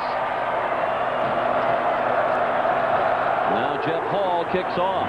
Tennessee leads by 10 with under 5 left in the third quarter. And Arvin Richard answered. He has a hole, and he was tripped up at the 31-yard line and stumbled out to the 36. And that might have been a touchdown-saving tackle as Arvin Richard staggered across the 31. Arvin Richard really hits this kickoff return. Alabama has a crease. All of a sudden, number 3 comes across. Miles makes the play. Willie Miles might have saved the touchdown. Richard had room.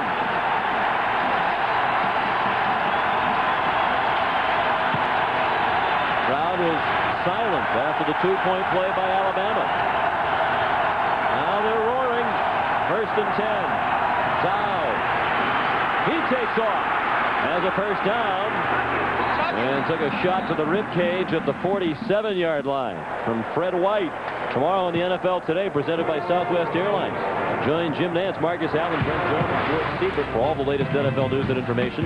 That's tomorrow at noon Eastern Time. Don't forget to stay with the guys at halftime for the NASDAQ NFL Halftime Report. That's all tomorrow, beginning at noon Eastern, right here on CBS. Sean, Great games tomorrow as well. How come those guys change positions at halftime like that in that picture? Huh? I don't know. They go in motion, I guess, just like the players. We got to ask that. We got to figure that out. 1st and 10 Alabama. And this young team bounced back again after the adversity of the kickoff return. Bernard Jackson, freshman, made the stop on Alexander. Here's Tim Brando. All right, Sean and Terry, Army trying to pull off one of the big shocks of the year. Johnny Goff will be picked off, and Notre Dame will preserve a tough 20-17 victory. Johnny Sanders with the pick. The Irish still alive in the BCS with that one loss, guys. And we look forward to their big game in 2 weeks right here on CBS against the Boston College Eagles in Chestnut Hill, Massachusetts. Notre Dame's had some close calls, but they're right in the hunt for the championship. On second down, a flag thrown near the line of scrimmage. Calvin Hall made the catch, short of a first down in Volunteer territory at the 46-yard line. Eric Westmoreland credited with a stop on Hall. This one has all the earmarks of a holding call.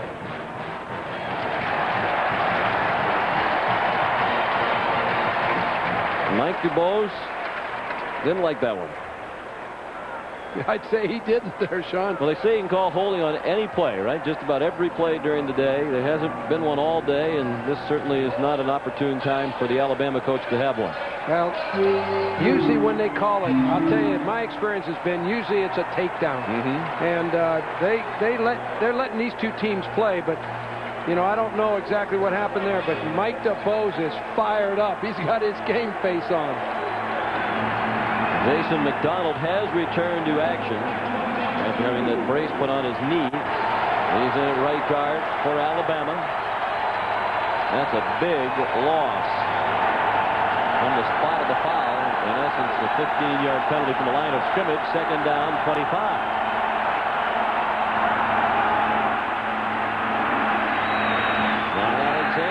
With some of the yardage back out to the 39-yard line. Al Wilson and Raynoch Thompson combined to stop Alexander. He's a junior from Florence, Kentucky. Went to Boone County High School in the Florence, Kentucky area, where he was president of his class, 9th through 12th grades. And we mentioned that 20 rushes is the key number for Alexander. He has big days when he gets to 20 or above. All the other games listed there are this season, with the exception of the LSU game in '96, the biggest in Alabama history. Zhao going to deep, looking downfield for Freddie Millens, and Dwayne Goodrich was nearest in coverage for the holding penalty. Derails this Alabama possession. There's no question that really disrupted the timing rhythm of the Alabama offense. Put them behind the down and distance, and that's a tough distance to try to overcome. Daniel Pope will punt to Eric Parker. Pope, another former walk-on who earned a scholarship this fall. He's on target to graduate in December. He agree in human performance, and he crushes another one to the 11. And the punt coverage for Alabama much better than the kickoff coverage a moment ago. A 49-yard punt and a 5-yard return. And Tito Smith made the tackle. John, you know, we always talk about in the game how the special teams are going to play a prominent role every game. They always do. But you think back to this game, you've got the missed field goals by Alabama. You got the missed field goals by Tennessee. You got the big kickoff return by Tennessee. Special teams constantly crop their heads up in every big, important game. T. Martin brings them out of the huddle to the 16-yard line with Travis Henry now, the tailback behind Sean Bryson. And they give it to Bryson, and he breaks through. And it's stopped short of a first down at the 23-yard line. Today's NASDAQ Scholar Athlete of the Game is Clint Wagner of Alabama. NASDAQ's commitment to the investment in our future is shown today by the donation of $1,000 to Alabama's General Scholarship Fund. He was an easy choice. 3.94 grade point average in biology. He's upset because it was 3.95, but he got a B+ recently in ecology, and he teaches a biology lab to freshmen at the University of Alabama. Gets paid a $300 stipend for the semester for teaching that lab once a week. He would have been able to accept the money, but now he can with the new NCAA regulations. Travis Stevens out of the lineup at the moment. Travis Henry in at tailback, and he picked up the first down. Marcus Spencer and Tony Dixon made the stop. You know, we saw Travis Henry against Georgia a couple weeks ago, and this guy will really attack a defense. I like his running style. He has no hesitation about him. He just takes it and heads downhill with it, and it goes after the defenders.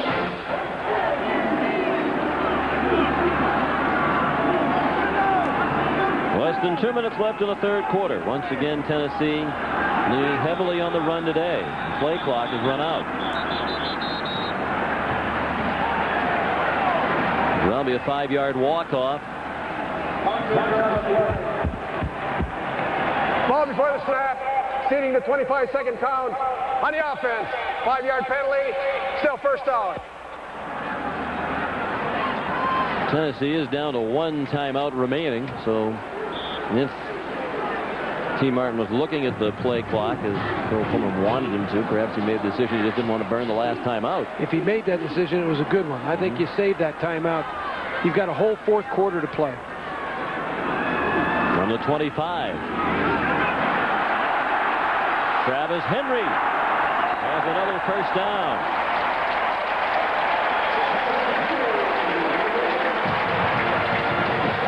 Tony Dixon and Kelp Bailey chased Henry out at the 45-yard line. 1st and 10 Volunteers. Watch the fullback, Sean Bryson, 24. He leads on the linebacker. He makes the block, and that makes it possible for Travis Henry to get through that hole. Sean Bryson, a very complete player in the Tennessee offense. You give Travis Henry the praise for the run, but Sean Bryson the block. Travis Henry has Will Bartholomew in front of him now at fullback. Martin on the scramble. Flag should be thrown to the secondary, and there it is. The receiver was tackled. Cedric Wilson the target, and he was pulled down by Kelp Bailey. And it took a while for the flag to come out, but it was not unnoticed by 107,000 plus. There's no question he runs an out and up. When he goes to break up, Kelp Bailey grabs him by the face mask. In a way, it was a good play by Bailey because he was going to get beat for a touchdown. Yes. That's what's going to happen to him on that. Not only was Wilson held, they may have thrown him out. well, that was certainly the old 15-yard variety face mask. Same player, same play. Personal foul on the defense. It was also pass interference on the defense. 15 yards, same foul, first down.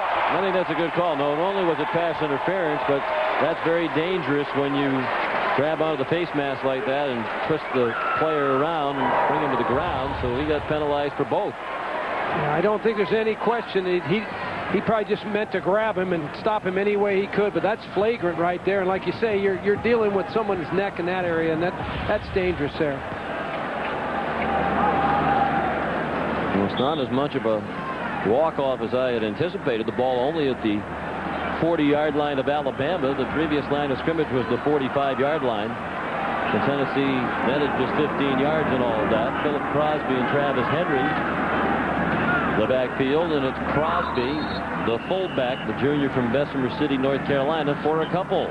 Let's get an update on the Miami-West Virginia game from Tim Brando. Sean and Terry, you may have a Travis Henry or Travis Stevens, but how about Edgerrin James? 2 touchdowns rushing, and you can see he's a multifaceted back. Gets his first one in the air, 3 touchdowns all told. They're tied at 24 in Morgantown. You had the feeling that would be a very competitive game. 2nd down and 8. Under a minute left, third quarter. Tennessee leads by 10. And the balls are at the Alabama 38. Travis Henry close to another first down. Marcus Spencer and Tony Dixon bowled over as they pulled Henry down. There's a reason why Tennessee is the best rushing team in the Southeastern Conference, and that reason is that offensive line. They can pull, they're mobile. Big number 75, Mercedes Hamilton, leads, makes a crushing block, opens an off-tackle hole.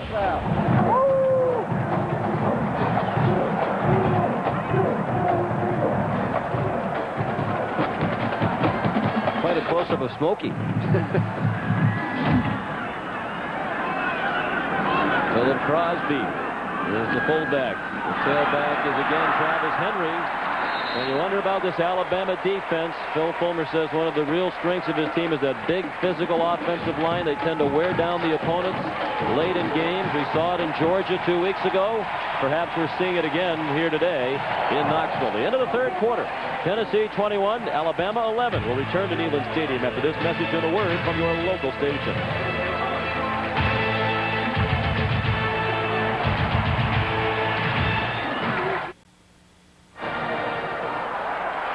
We welcome you back live to Neyland Stadium in Knoxville, Tennessee. Sean McDonough, Terry Donahue, and Mike Mayak.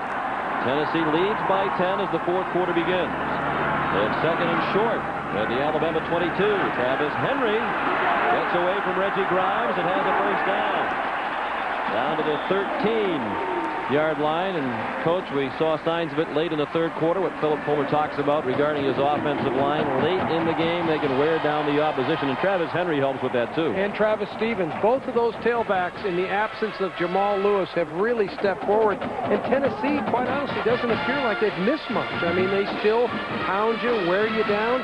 And this is a game Philip Fulmer likes. He likes to be physical. He wants to control the clock. It's playing right into his hands right now. We talk about the capable substitutes for Tennessee. Philip Fulmer said maybe not a lot of stars on this current Tennessee team, not a lot of first or second round draft choices, but there are a lot of very good players in the program, competition at a number of positions, and that's healthy in practice. He says it's really helped their practice routine, and this is the most impressive I think the Tennessee offense has been all year long, other than maybe the first game against Syracuse. They have moved the ball well. T. Martin has looked good. The running backs, Peerless Price makes a couple big plays. They look good. Kelf Bailey is the injured player for Alabama. Let's take a look at the replay and see if we can discover what happened to him. We got Henry and one of his teammates who hit him on the way by. Well, it looks like he's okay, back on his feet and walking off mostly under his own power. And you can see again today, perhaps, the effects of the reduced numbers of scholarship players for Alabama wearing out a little bit here late, it seems. Here's Mike Mayak. Hey, Sean, I don't know about you guys, but I got the feeling, talking with Philip Fulmer yesterday, that when he started talking about running the ball, he got a sparkle in his eye that I haven't seen for a couple of years. I mean, he's an old offensive lineman, and I think he was uncomfortable throwing the ball all over the lot like he did the last couple of years with Peyton Manning. And this is back to the kind of football that he prefers, although anytime you can have a player like Peyton in your program, you're happy to have him. Peyton's in attendance here today.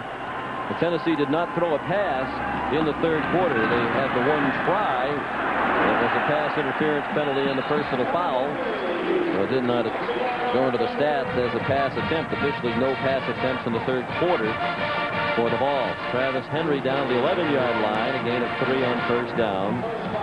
And percentages tilted dramatically toward the run for the season. And again today, 35 rushes and 12 passes. This in the second half, Sean, is probably the most telling statistics of all. T. Martin hasn't done much with his arm. He has with his legs, but they continue to pound away, ride their defense, play field position. And run the clock.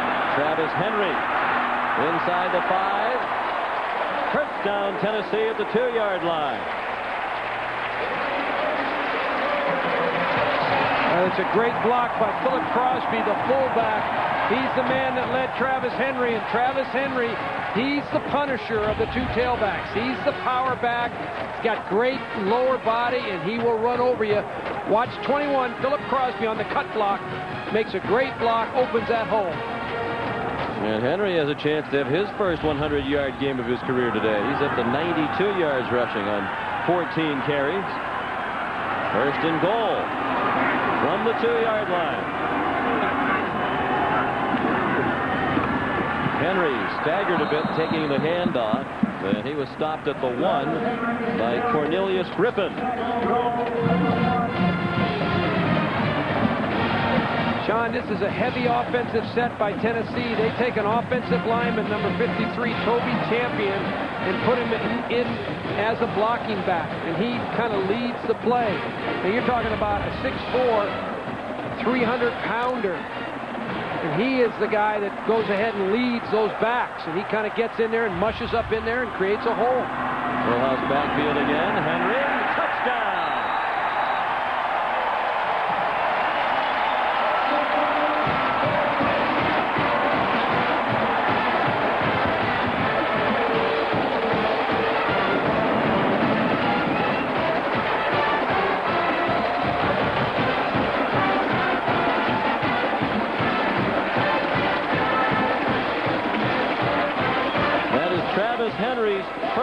career touchdown.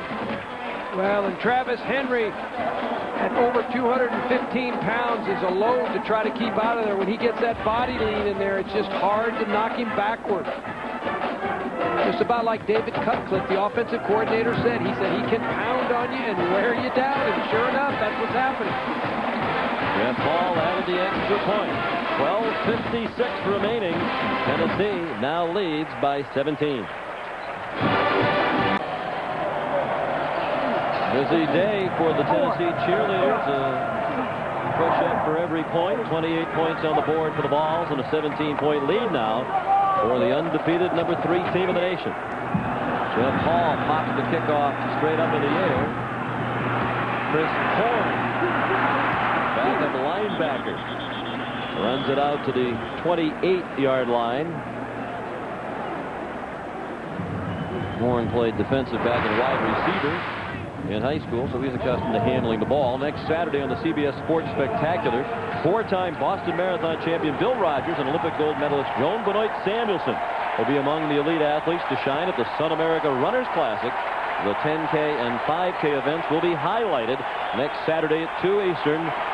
The CBS Sports Spectacular, right here, of course, on CBS.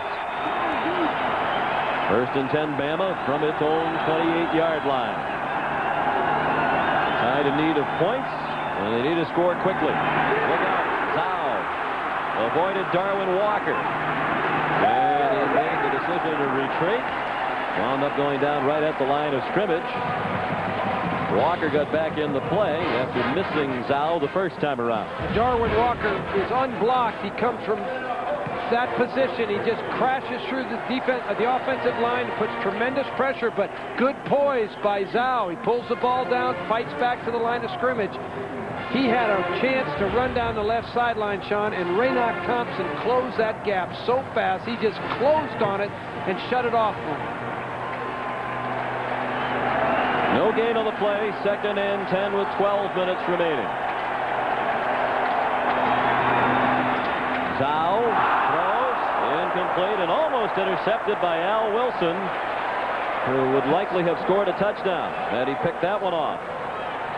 Well, that was an ill-advised throw by Andrew Zhao that time. Al Wilson's floating around the middle of the defense. He's a UFO right in the middle.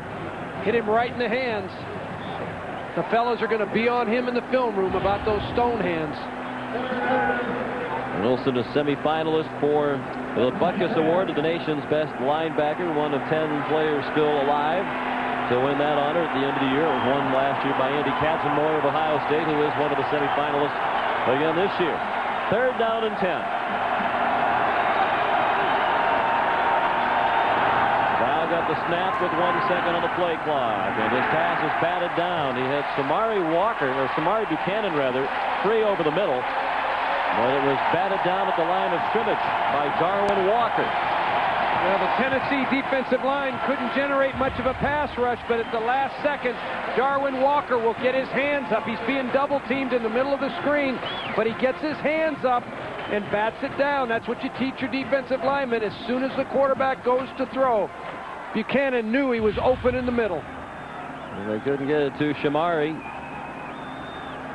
He had the best game of his career last year against Tennessee. Shamari Buchanan had 6 catches in the game at Legion Field in Birmingham. And Pope's punt fielded by Eric Parker. And he gets tackled at the 36-yard line. A 48-yard punt and 11-yard return. Pope's had a fine day punting the football for Alabama.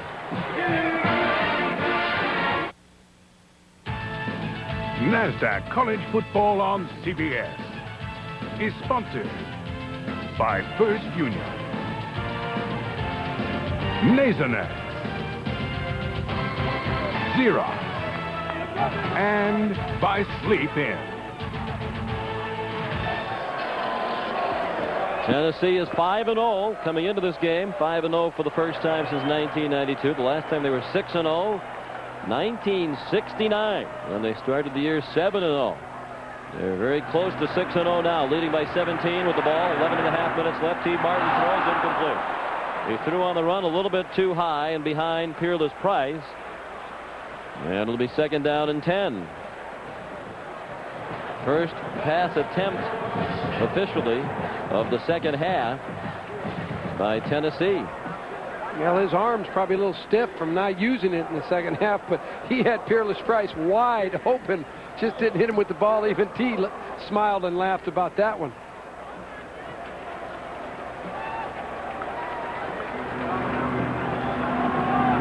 Interesting, with the big lead, they come out throwing. I think this would be even more of the likely situation to keep it on the ground and pound it behind that big offensive line. Martin taken down by Trevis Smith on a quarterback draw.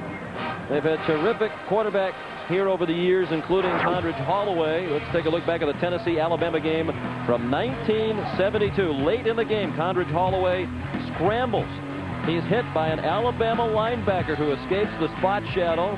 That linebacker was Mike Dubose. Now the Bama coach, John Mitchell, recovered on the very next play. Alabama quarterback Terry Davis scores the winning touchdown on a 22-yard run as Alabama won here at Peerless Stadium 17-10.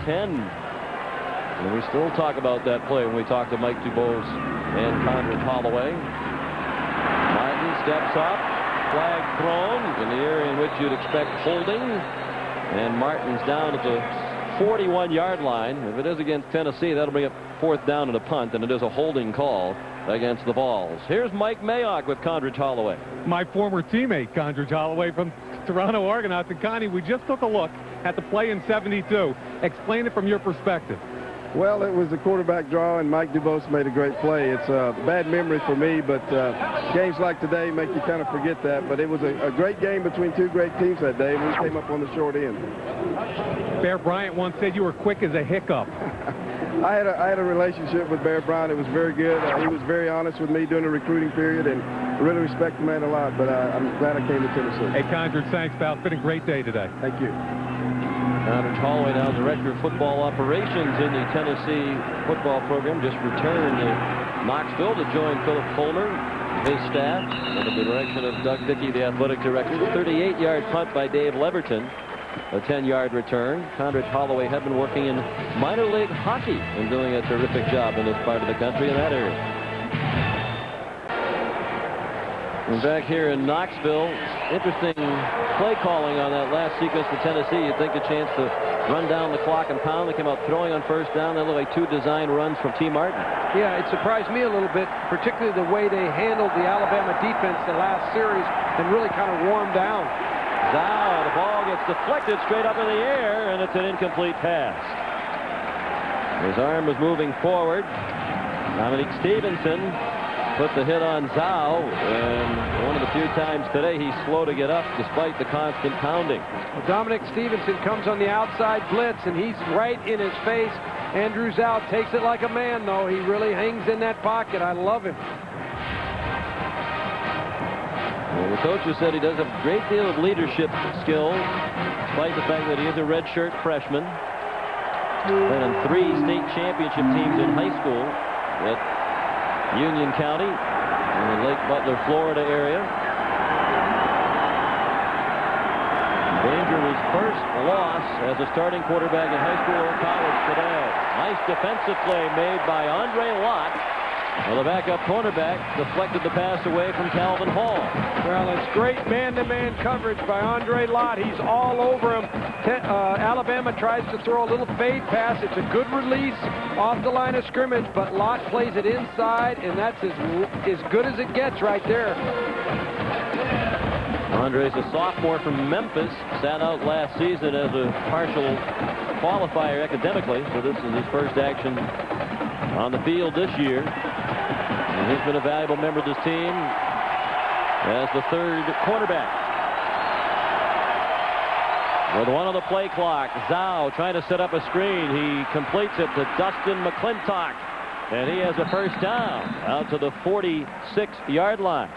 14 yards on the screen. Bernard Jackson, a defensive lineman, ran downfield to make the tackle on McClintock. Nice little screen to the fullback, Dustin McClintock. He's been a blocker a large portion of the game, but he just runs a little underneath route, waits till the Tennessee defensive line penetrates, and then they lay the ball off to him. Makes a good run with it. McClintock's from Quinlan, Texas. Looked like he was heading to Purdue out of high school, but Gene Stallings came in and stole him away. Gene from Paris, Texas, not far from McClintock's home in Quinlan, Texas. You know, McClintock is 260 pounds, too, Sean. That's a big fullback. And it started this year with the departure. Red Sisson was a fine fullback in recent years at Alabama. Calvin Hall the catch, tackled by Gerald Griffin. Now, if you're Alabama coach, shouldn't you try to be in and out of the huddle a bit more quickly here? Yeah, I don't think Alabama with their freshman quarterback is all that anxious to go into 2-minute offense, if you will, but certainly speed things up. You don't have all day now, and you're behind. You've got to get the clock. The clock's the enemy right now. Not only the scoreboard and the Volunteers, but the clock. Alabama how long it's taking just to get the play into the huddle. The play clock's at 15 now, and Zhao is just now relaying the information to his teammates. Yeah, they've got to get it called a little bit quicker and get that thing moving.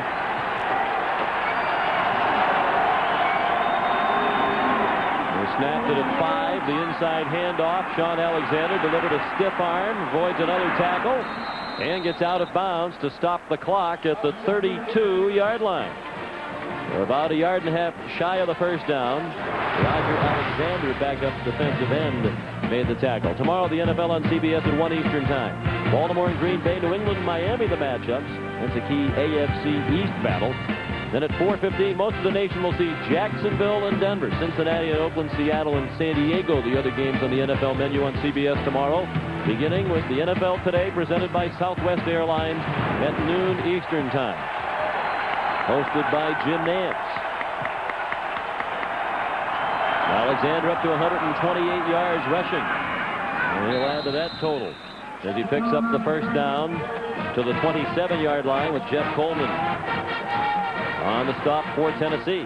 I've been impressed with the way Sean Alexander has played in the game today. Really competitive running. He's had a good afternoon against this tough defense, and with 24 rushes, 133 yards, that's a good productive day by him, and he needs to do that for this Alabama team. He needs to carry that ball 25, 30 times every week. They list him at 6 feet 209. He looks bigger than that, has a running style that would suggest that he's a little bit bigger than that as well. Zhao, quick screen, Quincy Jackson. Short gain, he's down at the 25-yard line, and the clock is going to run under 8.5 minutes remaining with Tennessee leading by 17 points. Sean, this is a time maybe when Alabama needs to think about going into the no-huddle offense and trying to speed things up. Now you're getting inside 8 minutes, and now you've got to really score quickly. It's taking a long time to get the play in. The play was brought in by a wide receiver, Eric Locke, and they're just now getting over the ball, and the play clock's under 10 seconds. It was a 3 as they snapped it. Locke looks like he wants to throw it. Now he has a lot of running room. Eric Locke banged out of bounds by Eric Westmoreland at the 10-yard line.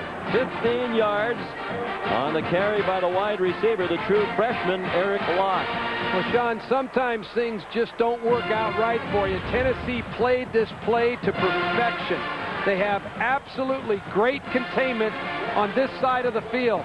But Eric Locke comes underneath it, then sees a crease and just grabs it and makes a huge play for Alabama. Locke was a quarterback in high school, and the Tennessee coaches know that very well because he played his high school ball at Murfreesboro, Tennessee, and was Mr. Football in Tennessee in Class 5A the last 2 years. First down, Alabama. Marvin Richards took the umpire with him as he went down at the 2-yard line. It'll be second down, and they can pick up a first down just shy of the goal line. Marvin Richards was worth the scholarship that Alabama invested in him. What he does on punt returns, kickoff returns, and here as the tailback is impressive. This guy is a competitor. It's hard to find in the crowd at 5'7", 175 pounds. It is a good drive for Alabama, but they're using up a lot of time.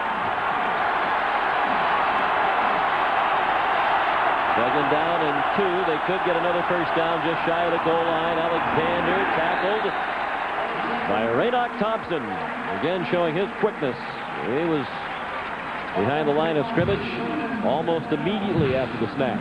Raynoch Thompson is like a rocket out there. He has such speed to knife down inside an offensive team.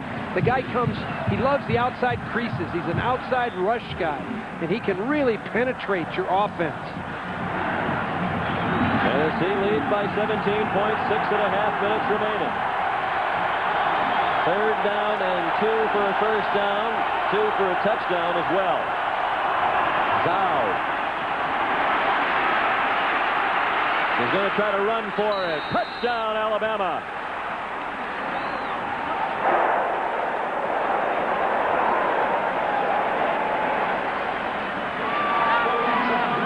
Well, Alabama runs a play-action pass here, and Andrew Zhao just never could find anybody open. Tennessee did a good job. They covered every eligible receiver, but because of his athleticism, he just keeps stretching it, and all of a sudden he sees that goal line and makes the play for the touchdown.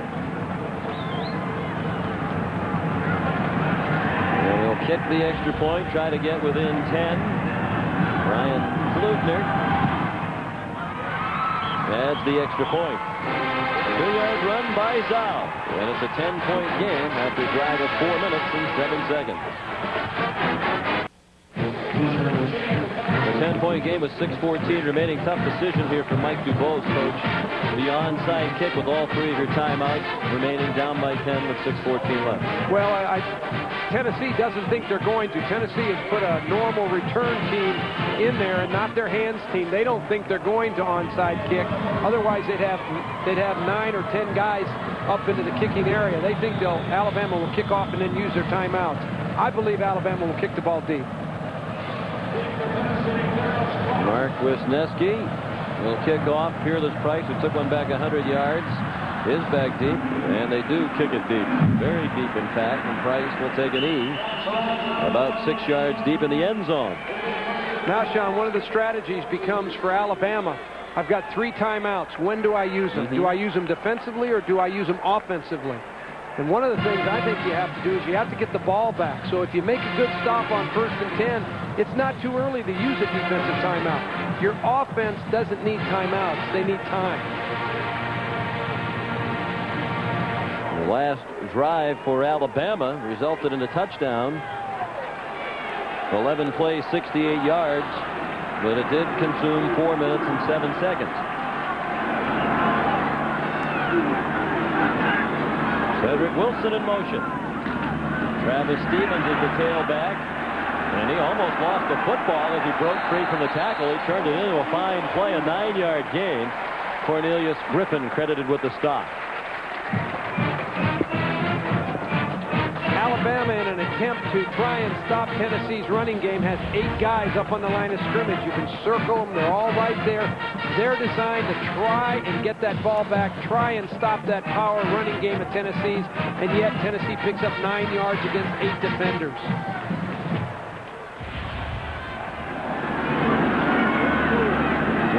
Yards rushing in this decade. They've lost only twice when they've rushed for 200 or more. Alabama stops that play short of the first down. Jamie Carter at the bottom of the pile to make the hit on Stevens. Carter's the young man we mentioned earlier. Arrived at Alabama weighing 350 pounds. Couldn't even finish the sprints at the end of their practices last year. And played very little each of the last 2 seasons as a result of his physical condition. But he's dropped about 50 pounds. He says the biggest key was to give up hamburgers. He also said that was the hardest part of it. Travis Henry, they go to the bigger power back on 3rd down of the yard. Big play here for the Bama defense. Henry stopped short of the first down. Now, Alabama ought to use a timeout right now, Sean. I agree with you, but there's no indication, and the coaching staff is not even trying to get their attention to call a timeout. The Alabama defense really penetrated on this particular play. There was great penetration by the middle linebacker, Travis Carroll.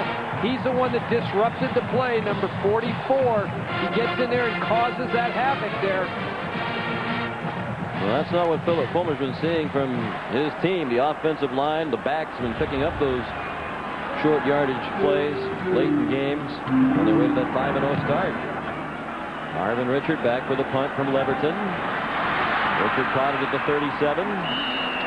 Returned it to the 40. I agree with you, Coach. Alabama lost another 25 seconds or so off this game, maybe 30, by not calling a timeout there. There's a flag down on the punt return. Kevin Gregory, the long snapper, made the tackle on Arvin Ritchie. And a personal foul against Tennessee. So a big break for Alabama. They'll get 15 yards, and they'll begin this series in Tennessee territory. Dead ball foul, personal foul on the defense. 15 yards, first down.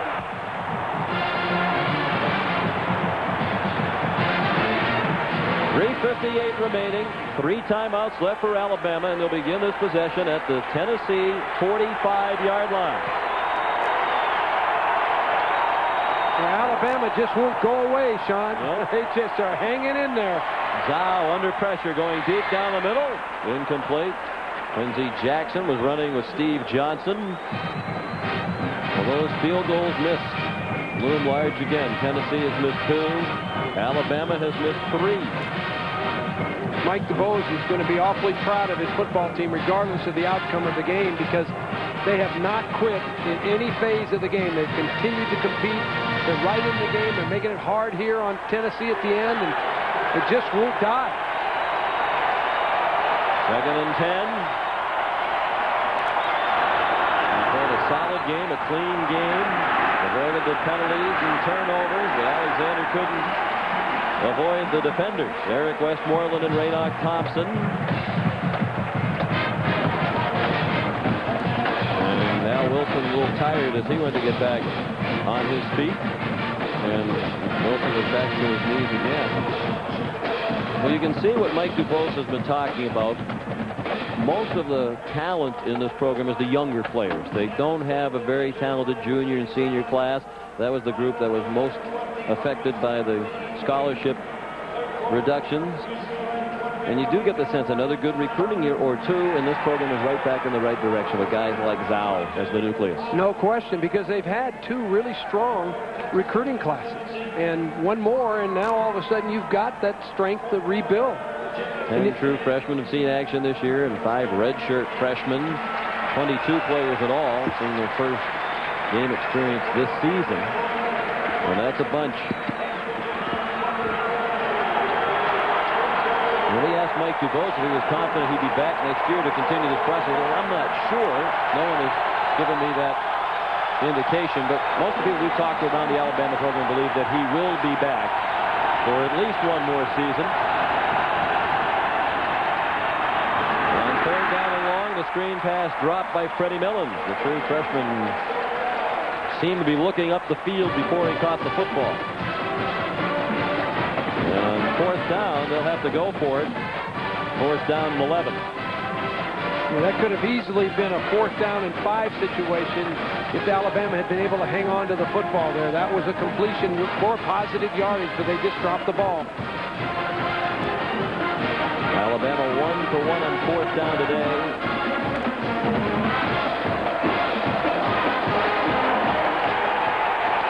3 out of 5 on 4th down this year. Must convert situation for the tie. Just a 3-man rush. The pass is deflected and it falls incomplete. Corey Terry got a hand on it. And Tennessee takes over on downs at its own 46.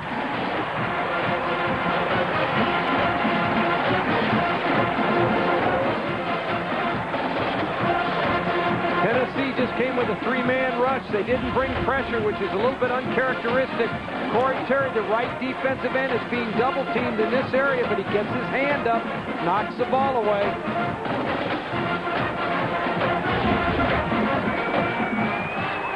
Alabama still has all 3 of its timeouts.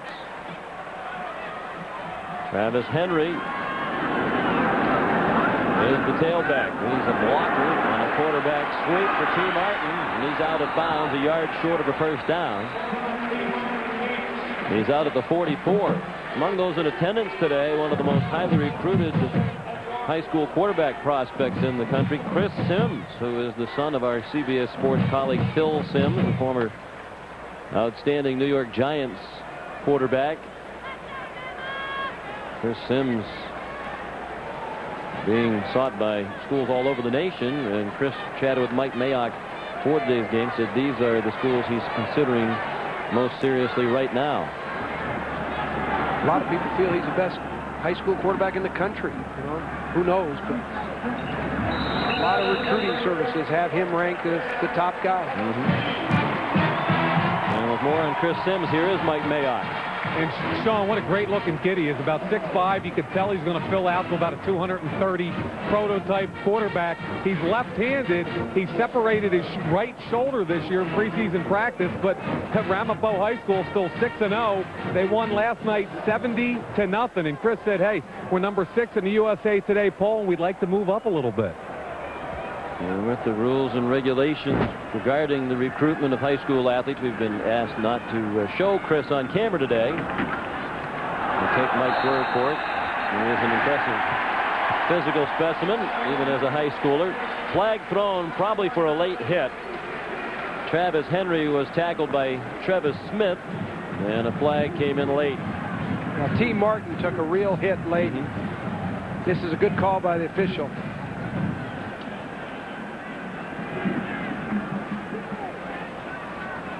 Ron Gilbert, the referee, threw the flag and went back to get it.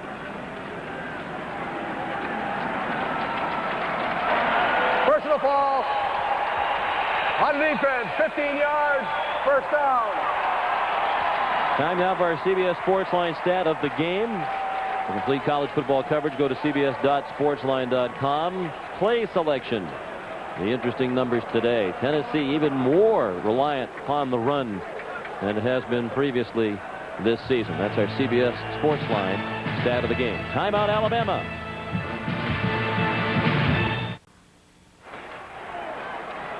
First and 10, Tennessee. Vols now just trying to run out the clock. Will Bartholomew, the redshirt freshman, carries for just the 3rd time this year. He's from a great football family. His grandfather, Sam, played here at Tennessee back in the late 30s and was a team captain for the Volunteers. And Will's dad, also named Sam, played football at Army. Will's quite an athlete himself. In 1997, he was the state wrestling champion at a 21-0 record. He finished 2nd in the state in the shot put, and he was class president 5 straight years at Montgomery Bell Academy. Wow, 5 years. 5 years in a row. He was a dynasty, a political dynasty, in addition to being a terrific athlete. Another timeout called by Alabama with 2:17 remaining. The Tide left with 1 timeout. Here's Mike Mayak. Hey, Sean, while we're on the topic of great high school quarterback legacies, how about Eli Manning, brother of Peyton, son of Archie, playing for Newman High School just outside of New Orleans. He's also one of the most highly recruited kids in the country. They won 28-0 last night over St. Bernard. He threw for 136 yards, 1 touchdown, and he also rushed for a touchdown. So let's face it, if you're David Cutcliffe, either one of those kids would be a great addition to this ball club. Indeed, Chris Sims or Eli Manning. Second down, 9. Martin rolls out and slides to the ground. He had to make sure he stayed in bounds. Marcus Spencer put a hand on him and got credit for the tackle, and Alabama uses its last timeout. 28-18 Tennessee with 2:09 remaining in Knoxville.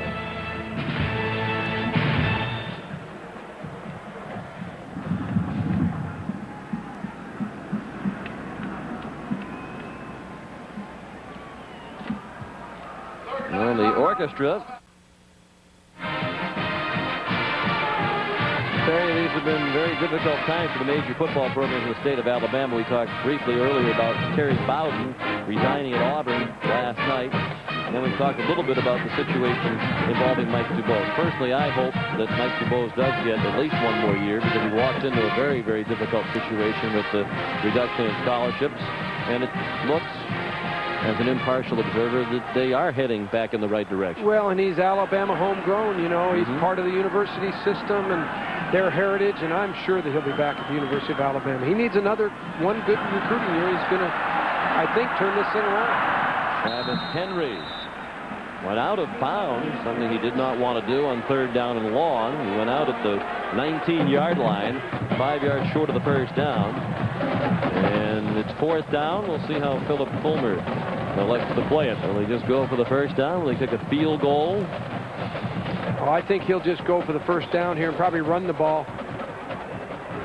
They don't want to run the risk of a blocked field goal, which could lead to a very quick score the other way. You know, it's nice when you're winning ball games. Travis Henry there made a terrible mental error.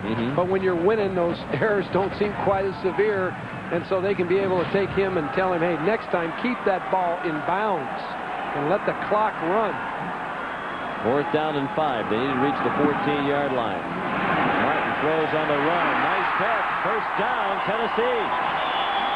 Cedric Wilson out of bounds at the 9-yard line with a big first down, thwarting whatever last-ditch chance Alabama had to mount a miraculous comeback. Well, it's a nice play by T. Martin coming off the play-action fake. He sprints out, finds wide open. And it's a good call by Tennessee. It loosened up the defense, and now they can run the clock out. They've got the game salted away. Cedric Wilson's at the best day of his career, 6 catches for 76 yards. Last year as a freshman, he had 7 catches the whole year, and this season he had 6 for the entire season coming into this game. He's at 6 today. That's Travis Henry again. Here's Mike Mayak. Sean, 1961, Bear Bryant beats Tennessee in the locker room after the game, hands out cigars. Thereafter, every cigar-smoking locker room was synonymous with a big win. 3 years ago, Phil Fulmer beats Tennessee. Same thing, hands out the cigars. What do I think? I think Phil and the fellas are going to have a good time tonight. We can't control that guy, that Michael Mayak. He's just out of control. 2nd and goal, under a minute remaining. And that's a touchdown for Travis Henry.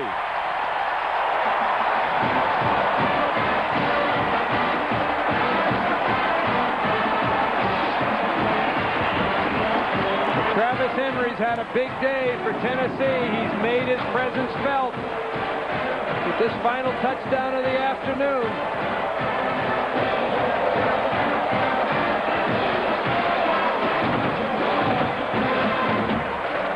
Henry's had the biggest day of his career. His first 100-yard rushing game, 113 yards now on 22 carries, and 2 touchdowns for the sophomore from Frostproof, Florida. Jeff Hall thinks the point is good. And with 54 seconds remaining, the Tennessee lead is back to 17 points at 35-18.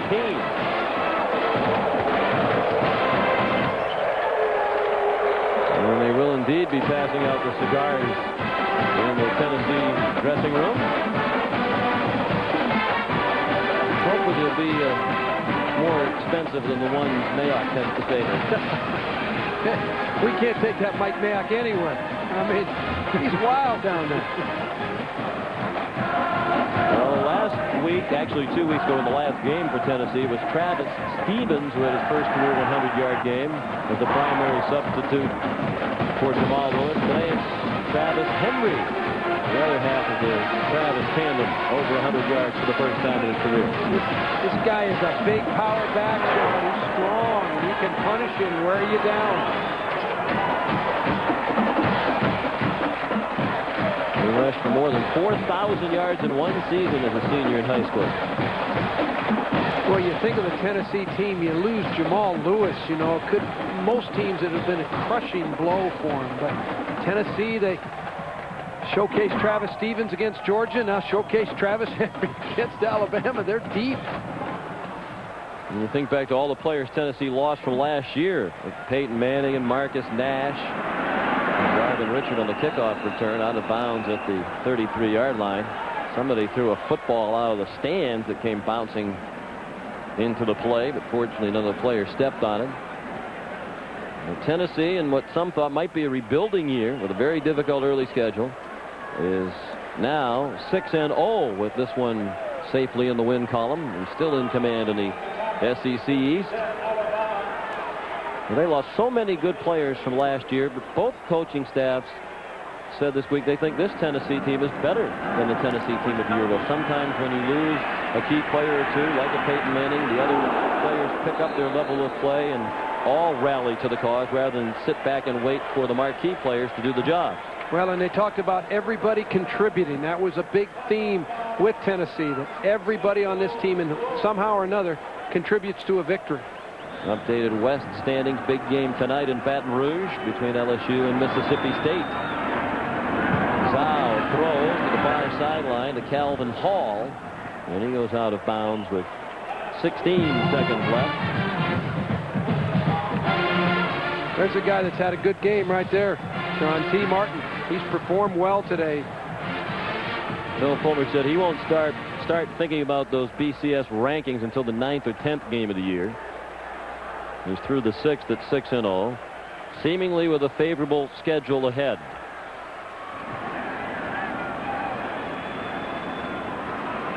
Zhao dumps it off through the hands of Sean Alexander. Well, some of those games that didn't seem to be very difficult are looking tougher now, with the performances in particular of Arkansas and Kentucky this year. But obviously Tennessee is going to be a healthy favorite in every game it has remaining. The two toughest games, Arkansas and Kentucky, are both home games here at Neyland Stadium. Yeah, I think Tennessee, you look at the schedule, every week is a dogfight. It's never easy to get there. But Tennessee certainly has a favorable schedule to run the table and come into the finish line undefeated. 8 seconds left. Zhao has played courageously today. His pass goes through the hands of the receiver, and it's intercepted by Steve Johnson. And then he got drilled by Sean Alexander. And that's the last play of the game. Team Martin to the Volunteers. Now 6-0 after a hard-fought 35-18 victory over Alabama. Mike Dubose and the Crimson Tide now 4-3. Here's Mike Mayak. Hey, Coach, all week when we talked to you and your players, everybody talked about chemistry. How special is this team?